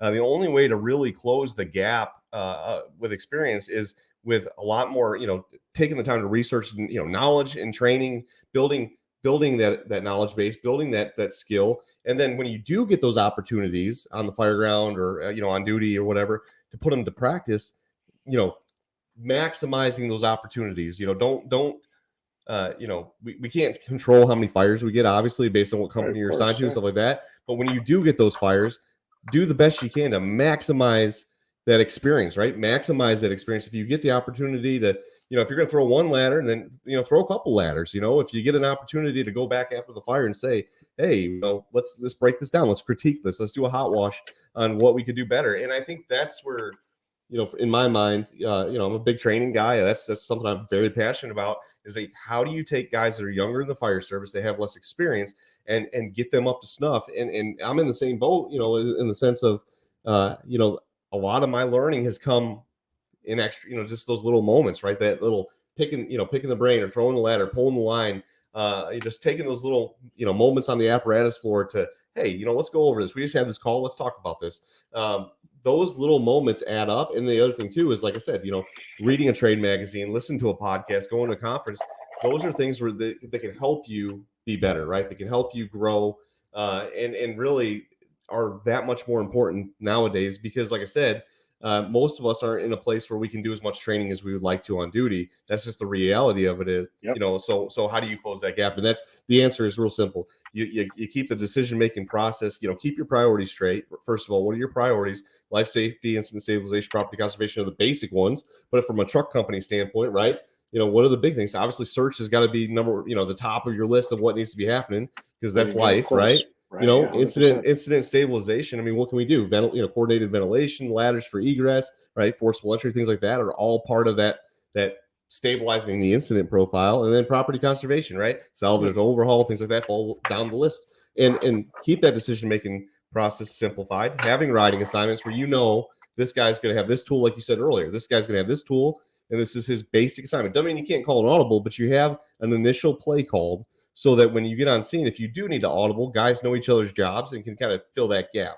But I think that's a good foundation, right? That's a good place to start for getting better and helping your younger members kind of get to where they need to be on the fire ground. Yeah, and you're 100% right. That's the conversation in the morning. I have a kid that's working with me just for the shift or just for whatever. Hey, here's what we're doing. If we're first due, you're coming with me. We're going to start our plan, right, is X, Y, and Z. For second due, you're going to go with him. You're going to take the ground ladder. I'll bring the roof ladder up. Driver is going to bring up the rest of the tools, unless, and that's it. It's the adapt and overcome thing. And we always refer to it as the OODA loop, right? The Boyd cycle. I love that. I think it's great. I know it's something different now, like recognized prime decision making. I'm not that smart. I think stick with OODA loop. It works. But, that has to be how we operate. And you're 100% right that having a basic breakdown, a basic list of priorities shouldn't change if you're at a busy company or a slow company. You just got to put it into work. And I love the chance when someone will come up to me and say, like, for example, I went in late the other day. My daughter got her wisdom teeth out, so I went in for the night portion of my 24. Guys caught work in the morning. One of my guys was acting. How'd it go? Oh, it was great. We forced the door. Here's what we did. We did this and then did that. And, and it turned into a 15-minute conversation while we sat there and, he had a glass of water. I was drinking a cup of coffee, and it turned into 15 minutes of me giving him feedback on a scene I wasn't even on. Yeah.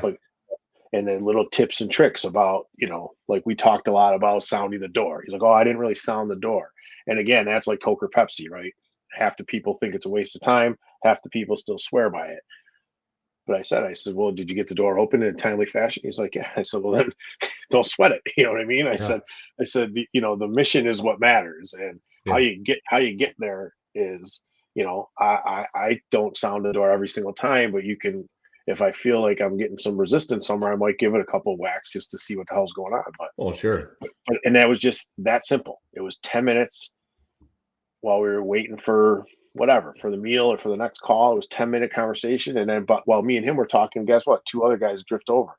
And now it's 4 people listening to me yak, and then the chief might walk in the room and he's got his points that he wants to make. Yeah. The Chiefs are out and about, and these guys, they have more to offer. Obviously, they most of the time they're the senior of the senior, and that's invaluable. And one of the things that I noticed a lot is the coffee table time, like the kitchen table thing, like and that's a whole nother episode, but it really truly matters.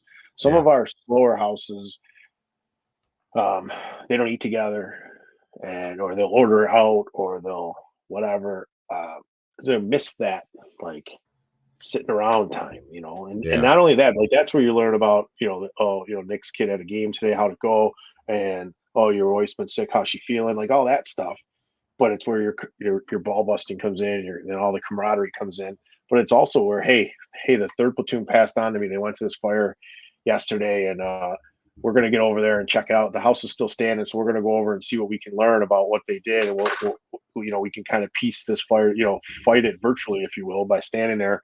This is where the fire started, and how, like, that's you can't get enough. Like, that's something that every fire that happens that we were either the other platoons went to, or I try to get over to the house if it's still standing or if it's still open, and because you can learn so much from it, especially the fados, to see, we like that fatal in Dartmouth. They sent crews in through the front windows on the second floor to kind of do a VES. So, and then we had crews make grabs from make it entry the traditional way through the side door, and they kind of divide and conquer. But when you get into a scenario like that, you have lines coming from this direction and firefighters coming from this direction. Obviously, it's the potential's there for something to go wrong, but it's all part of listening and training. And guys like, I don't my radio, it drives me nuts. I go, but there's a lot of information that you can ascertain from that.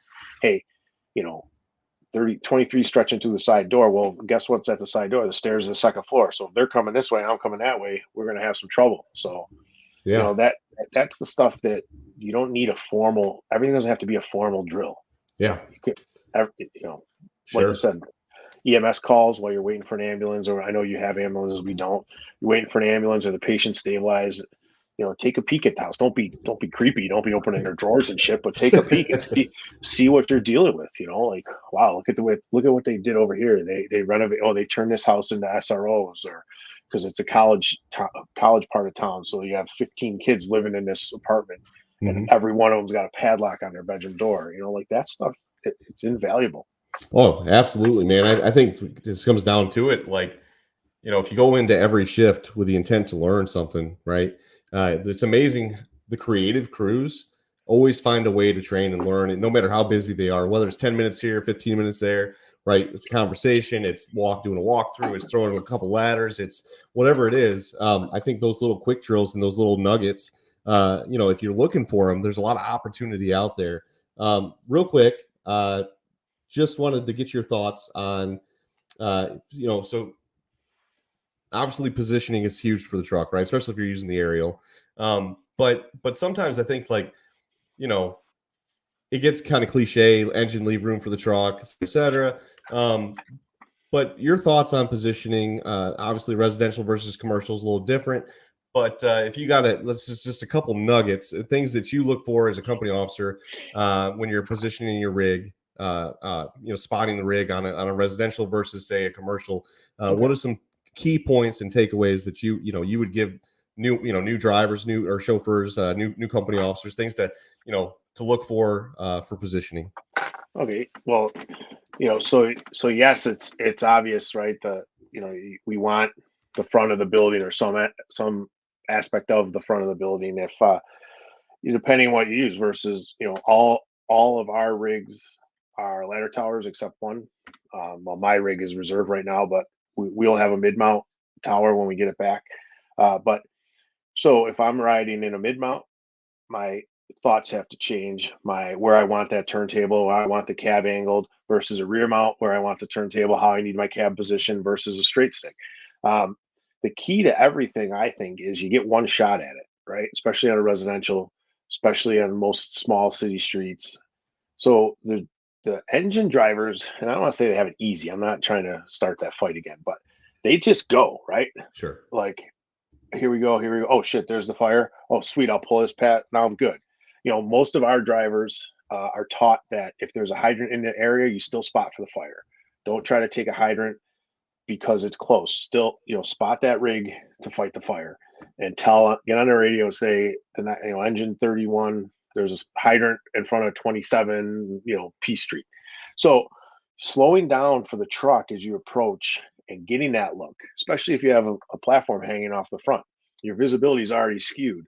Where, you're going to get one shot to position this thing. What am I doing? I'm thinking about what I want to get. If it's a lot of the west side houses are so close together, the only access to the roof is going to be via aerial. So if I can get this thing in position to get the turntable where I need it, that's the inside position of the wires, where I can get that thing kind of, high and tight, if you will, or outside position low and, kind of go low, or outside where I got to go over top of those things. We have wires almost the whole entire city. The utilities are at the curb. So it's always a problem, depending on how far down the block, or if you're on the right, fortunate enough to be on the right side of the street that you're not dealing with them, that's great. But, and then, like I mentioned before, almost every street in our city has on-street parking. Some one ways they have cars on both sides. We rotate. So like Monday, Tuesday, Wednesday, you park on this side. Thursday, Friday, you park on the other side. So that's all stuff you got to approach, and that comes into slowing down, approaching the scene, seeing what you can see of the fire of the building. Don't get drawn to the fire, right? Don't get drawn like that. The fire is the objective, right? It shouldn't become an obstacle for us. Like, watch what we're doing, get a look at the building, think about where are you going.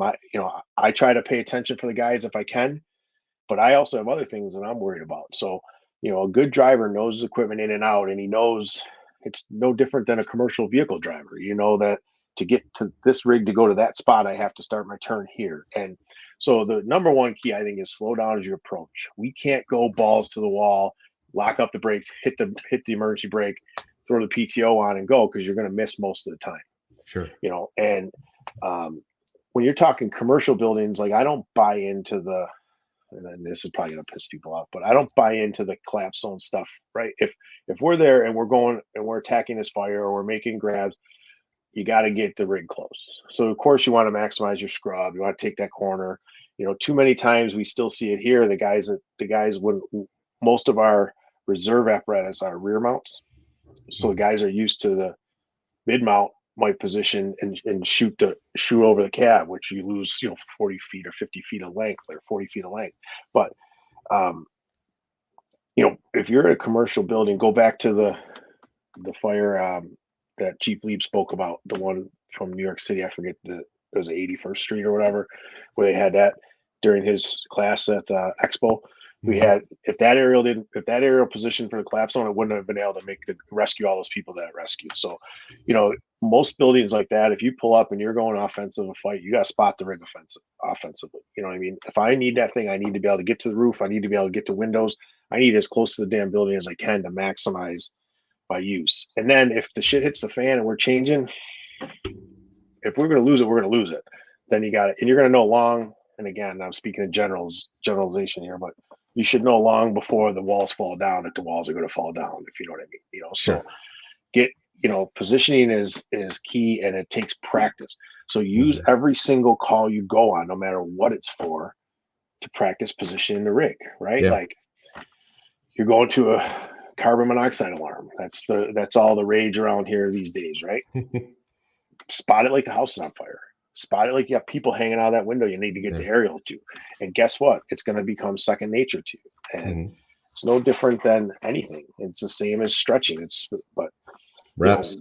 Reps matter. And you have most of our engines or companies have, thousands of opportunities to set themselves up. Don't just pull in and park and sit there like this and wait while the engine goes and checks it out. Position like it's on fire, position like you're going to use it every single time. If one of my frustrations is that we don't use our aerials enough. And regardless of if we need them, we only seem to use them for the most part if we end up going defensive on a fire. We don't use them offensively very often. And it's not a knock on my job. It's just, sure. we we use ground ladders for most of our roof work, and we use we attack the fires from inside with hand lines. But the guys get in this rut that we only need the aerial if things go south. Like, you can make a big difference. I talked about it at Expo that they brought 3 people out of it. Well, it ended up being 2 people out of the attic window at that fire, and the aerial was right there. The aerial was in a perfect spot, but they didn't. The crew that rode in the area was inside making the grabs. So, if another crew comes by and gets that aerial in position, it certainly would have been safer than bringing them out the ground ladders. I don't know if it would have. I'm not at liberty to say whether it's not my place to say whether I think it would have changed the outcome, but it certainly would have been safer for the guys. But you have to know your rig, and you have to take every single opportunity to get to know the rig. Now these newer fancy rigs got cameras that show you where your outriggers are going to sit when you put it into PTO. Well, that's fine, but you should know that. Sure. Because you know your rig. Yeah. Yeah. Well said, man. That's, got to put the reps in. You got to get out there and realize with an aerial in particular, it's, the rig setup obviously dictates where you position to some extent, if it's a mid mount or a rear mount platform versus a stick, things like that. Right. But, also it's not just your turntable, it's your outriggers where they got to go, especially if you got narrow streets. And like I said, using every opportunity to get those reps in, man, that's absolutely real quick. I want, for our less fortunate brethren that are running, truck companies with maybe less staffing or in the suburban setting, bang for your buck. The top 3 areas, if you were a company officer on a 3-man truck in a suburban setting where maybe you're the only truck going to a fire, where do you put your biggest focus for training in preparation? If you had to break it down into like 3 priorities, like to keep it, these are my top 3 things that I'm looking at. I mean, obviously you still have these peripheral things that you got to think about, but if you're working in a short staff position, if you were in that spot, where would you invest most of your time as a company? So now you're asking me questions. But you have to just back to what we just talked about. If I'm a short staff company, then my aerial might become more important, right? So I want to focus on knowing the rig, positioning the rig, knowing my district, all the stuff that I can do to make the ancillaries that the ancillary tasks second nature, so I can just focus on the task at hand when I get to the fire. So positioning, what do I know about this neighborhood? If you know your neighborhood true, and if you're on a department like that, I assume that you might, right? Like, what were these houses built in 1919 or 2019, and what do I know about them? Where do the people live? Are they where should I start focusing my searches? Where should I start focusing my, if I need to vent, what am I dealing with? Are they ground level on the in the front of the building and below grade below in the back? Like, all stuff that when you don't have the resources to send somebody to do all this stuff for you, you need to focus on getting your rig in position. You need to focus on where to start your searches, or where, obviously you never know for sure, but people are creatures of habit. The studies show that people try to go out, every time I leave my house, I go out the front door. So chances are, in an emergency, that's where I'm going to be headed. Where do they live? Where do they, where do the folks live? How do they go in? How do they get out? And that's the one thing that you need to focus on completely. And then the second thing is, what type of fires are we dealing with here? Like, are we, is it back to our talk before? Are we dealing with 1,000 square foot ranches in our first due? Or are we dealing with 4,000 square foot mega mansions or McMansions? Those are all things that we need to prioritize when we're training. And in a district like mine, and this isn't answering your question, but I'll explain it. Every single building is different. Like, when I first got over there, I was sending some pictures to some of the guys. I'm like, I'm standing in front of my rig at the firehouse, and there's a 3-story type 3. There's a 3-story type 5 with 3 fire escapes. People living on 4 floors because there's rooms in the basement. Over here is a commercial structure. There's a restaurant and 4 apartments in the back.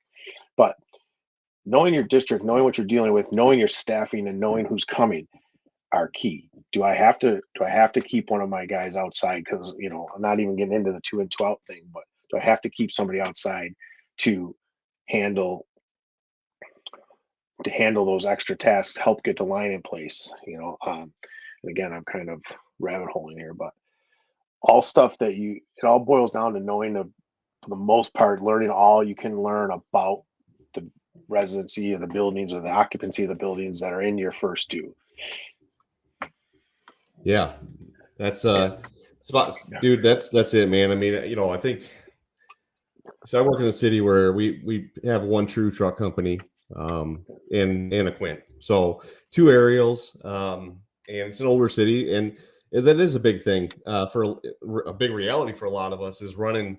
When I was in Florida, we didn't even have a truck company in our department. We had to wait for mutual aid to bring a ladder. And even then it was a Quint, and you may or may not have got a truck. And so it was one of those things where we did a lot of truck work. The functions were done from engine companies based on arrival, things like that. But for those that, in our case right now, just good things to think about. If you're a dedicated truck and that's what your function is in a smaller city or suburban setting, pick your poison, right? Be intimately familiar with your buildings, with your district, where your people are going to be most likely to be found. And you hit it on the head, man. Like that's where you got to invest your time is where are you going to do the most good with limited resources, right? Where are you going to be able to get the most bang for your buck? And most of that starts with pre-planning and knowing things ahead of time. And then the other thing is just what are your priorities? Again, keeping it simple, life safety and stabilization, property conservation, and invest there. Yeah, that's well put. And all bets are off now. People are with the economy, and again, not to go there, but with the economy, you don't know where people are living. I'm sitting in the basement of my house, but until he left for college, it was my son's bedroom. Sure. Don't tell the town, but no, but I mean, so all bets are off. So the more and the more, and again, that goes back to every chance you get to get into these houses, do it. You're on an EMS call, you're on a smells and bells call.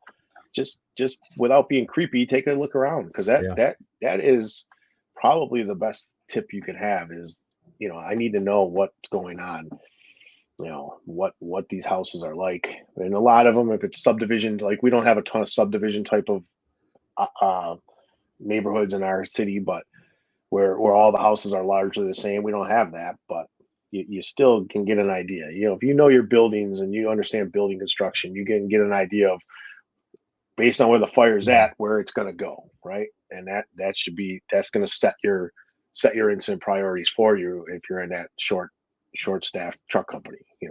I don't have a lot of time to get here before that fire gets here because maybe the engine's delayed or maybe the engine's got whatever's going on. So. Yeah, that's it. Know your operations. And maximize those opportunities to learn and figure things out, because here's the bottom line. There's stuff still has to get done, right? We have to get things done, but it can be overwhelming, especially in our city. The truck shows up and they are essentially the truck company for the city by default. And it's like, oh, where do you start? Well, it's real. To me, I always kind of go back to, the most important tactic is the one you need right now, right? So if you show up to, obviously search has to be at the top of that list. Invest time searching and knowing where people are typically going to be. You talked about people being in places that you might not, unless you're getting out and looking, may not think about. We've had people in storage units. I had people, a guy in an 8x10 shed behind a residence, living out in a shed, not too long ago. And it's like, those are things you have to, we talk about searching and the importance, and how many times we're, the firefighter rescue survey, we're seeing victims pulled out of so-called vacant structures, squatting, kids playing and stuff, whatever.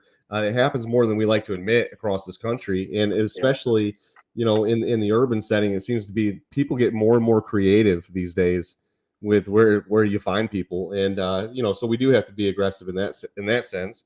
But then, then looking at the incident, right? What needs to be done next? Okay, if we're taking care of search, let's say, hey, we're third due to this fire and engine so-and-so has initiated the search. Okay, well, what are the reports? How many victims they have? Do they need help with search? Okay, maybe we only have a couple guys and we say, hey, chauffeur, you're going to be the outside vent guy and we're going to take 2 guys and start search.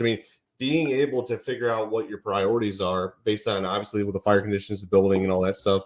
But then just keep it simple. You can only do so much, right? So you can't take a 3-man truck and say, hey, you got to do search, ventilation, and throw ladders all at the same time. Like it's just not Oh, it's and not that's possible. no, and that's facts. And let's not forget, like, no matter what you see in the movies, you make a grab and you got to get a victim out. You're gonna need a breather. You know what I mean? Like, unless it's perfect world, we'll be working. So it's not like if you don't, and that's where the prioritizing comes in, and Mhm. don't waste your energy doing the again, this tasks that don't need to get done. Don't start forcing doors just to force doors. Focus on what matters. Focus Mhm. on getting to the victims, on getting the fire out, and Mhm. then their life's going to be better every single time, no matter what.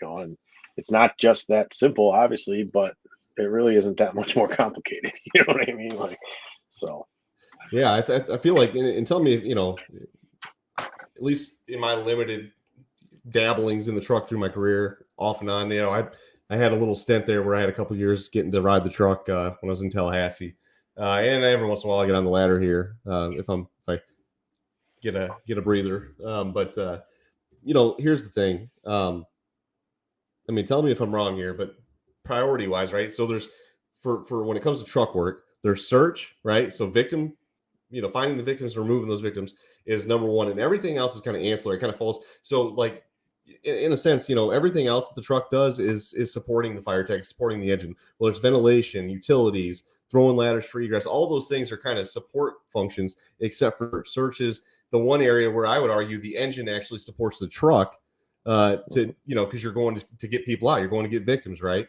Um, is my mindset on that? I mean, that's kind of my thought process. Is that something you kind of share that same sentiment where life safety is number one, like search is at the top of the priority list, and everything else kind of, not saying those things aren't important, and not saying that you may not go do something different based on what's going on, how many companies are ahead of you, that kind of stuff, and what how you're arriving, but yeah. when you're breaking it down, is it really it's a kind of a simplistic look at it, but is it kind of that way in your mind? Like, hey, there's search, and then there's everything else we do as a truck that supports the fire ground. Yeah, 100%. Like, even if you go back to, I want to find the fire for the engine because I want to start searching at the fire to get the victims that are in the most danger, like we talked about earlier. Yeah, 100%. Like, ventilation has to happen, overhaul has to happen, but it doesn't have to happen. I mean, if the fire's in the walls, we got to get to it Mhm. eventually, but I want to get those victims out first if they're there. Sure. So in my mind, search, search is your number one priority, and I'm sure it's in everybody's mind, regardless of if you're a engine person or a nozzle or a truck person. But the searching is what matters. Once we have a reasonable amount of clarity that the building's that, then you start your other tests. Like you said, you start, you transition out of your axes and you start hook and ceiling, you start pulling walls, you start doing whatever you need to do to Mhm. start getting this thing buttoned up. And it's not, it doesn't have to be complicated. I feel like sometimes we just reinvent the wheel for the sake of reinventing the Yeah. wheel, and I deal with this a lot with, specifically with young officers, and it's not a knock on them because I like to see them thinking outside the box. And maybe it's me, and I don't want to say old school or whatever, but excuse me, guys want to do, whatever, the Milwaukee cut or the this cut or the that cut when we're talking vertical vent. And I'm like, why don't you get really, really fucking good at throwing two ladders and doing a buffalo cut before you start reinventing the wheel? And again, I love the fact that they're thinking and they're thinking outside the box. And it's certainly something you should drill on. But man, you know, if you can't get two ladders in position, which is a struggle sometimes, because again, I don't have control. I go Mhm. into work, I go back to work. Well, Saturday I'm working over. Excuse me, I'm working overtime. But my regular shift, I go back to work Monday. And if one of my guys, is off, I might have an engine person. I might have a 25-year engine person, or I might have a person from brand new from the 2022 class that's on a truck that doesn't have. So I can't overcomplicate things. It doesn't need to be overcomplicated. Like, this is, this job, like, I feel like firemen make things complicated for the sake of making it complicated. Like, Yeah. get the victims out as best you can. And again, obviously, your priorities, your search priorities are X. And if while we're accomplishing X, we encounter something that changes, or now X is going to become an XYZ thing because it's more complicated. We can't get the victim out. Maybe they're obese, or maybe they're pinned, or maybe they're whatever. Then you start to focus. But sometimes we just do shit for doing shit. Like guys breaking windows in the back of the house when the fire's a kitchen fire in the front. Like, Mm-hmm. and I get it. Everybody likes going to fires. Even guys that go to a lot of fires still like going. I still love going to fires. And it sounds morbid, right? Like ideal fire is we have all the fun we want, and then some magical thing comes in and puts their house back together and puts all their shit back for us. But obviously that's fantasy land stuff. But yeah, it's not that complicated. Yeah, no, I think keep it simple, right? Don't get too much in the weeds. And I think that it's good to hear you say that. I mean, and as a fire service, we've kind of shifted back towards a search focus, because I can tell you, like, I remember about 10, 12 years ago, I wasn't that, maybe 5 years on the job or so. And it seemed like that we went through a period where, for whatever reason, we were more concerned with checking a box, incident command, like, Ritz filled, this is that and that, blah, blah, blah. Like basically we're going on this checklist. And I don't want to say search wasn't important. And maybe it's because we're just in a shorter staff situation, but it always, for a while, it felt like search was an afterthought. Like when it should have been happening simultaneously with fire attack, and committing companies early in the incident to perform search. And as over the last few years, I've seen a really big push to return, the data, and the data is backing it up. I think that's what's really driving the change, getting back to the fundamentals of, rapid fire attack and rapid search have to happen almost as quick to simultaneous as we can when we're able to, right? And getting away from that mindset of like, it's just a check in the box, we'll get to it in a minute. Like it needs to be a priority, because at the end of the day, if we put the fire out and pull the people out of the building, like, everything is better for everybody, right? Those are the two things that have to be done on most every particularly residential fire. And it is good to see people emphasizing getting search done sooner than later, not putting it as one of those, well, when so-and-so gets here, maybe we'll have them do search. And, I just think that it's really refreshing to see people beating the drum of like, get searching, search, get after it, because the quicker we pull these people out, the better it's going to be for them. Obviously, their chance of survival, and it's not just an afterthought. Yeah, and oftentimes, nobody's going to be there. So what? Guess what? You got a little bit of search practice in, and you got a little bit of realistic search practice in, under heat, under smoke, with the real shit that we deal with in these houses. Couches everywhere, or mattresses in the middle of the living room where you wouldn't expect them. So yeah, 100% search, and do it right. Like one of the things I deal with, it frustrates me when I teach, is this walking around. Like you have to act as if, right? Like you're in a good fire that's requiring you to do a true search. You're not going to be standing up. You're going to be down on your freaking, in the tripod's position, or whatever position works for you, the crab walk, however, as you get older, your knees don't work as well. You got to modify things a little bit, but that's how you should be training, and that's how you should be searching. Like if you can walk through and just kind of, use your damn ticks if you have them. If you don't have them, work on getting them. I mean, we didn't have them for a long, long time. And then when we had a line of duty death right before I got hired, Mike Eagen, his father made a big, big push, and he actually raised the funds to buy us the first thermal imager we ever had. I mean, it was one of those big ass, like George Jetson cameras, and we only had one of them because they were, at the time, who knows? I mean, I'm exaggerating, but say it was $100,000, you know what I mean? And now we're fortunate enough that every company has one. Some companies have multiple, and that's huge. And so we didn't even talk about those at all today, but use them and understand what you're looking at. And if you don't know, then get some of the umpteen, I know Andy Starnes is coming on your show. Get on Insight Training, and their YouTube page, their TikToks, they have so much information. Or he's one of the most, nicest human beings alive. I cherish his friendship. Reach out, and guess what he'll do? He'll send you the information, because he wants you to be good at it. He wants you to be good at your job, and he wants you to retire and grow old. So no, in an age where information is so easily available, right, between social media and the internet and conferences, and now, I mean, everybody carries a phone in their pocket, and everybody knows somebody who knows somebody, and the thing about it is, like, there's really no we're only as ignorant as we want to be, right? We're only as ill-trained as we want to be in a lot of ways, because there are so many opportunities to get better and to learn and to grow. It's just a matter of reaching out and taking the time to put in the legwork to learn. And that being said, man, it's been a great show today. A lot of good information, a lot of good conversation.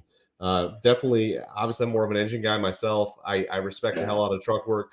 I did a lot of truck stuff from the engine for a number of years, and so definitely there's a love there for it. Even though I joke about it, I'm definitely an engine guy, but I do love a good truck, and I can tell you that being on the receiving end of good truck work, whether it's someone throwing ladders or softening the building, or being on the end of a hand line, and we're calling for vent, and they open the roof, and we get lift and lean, and we're able to get that clean air underneath, right, and make that good push.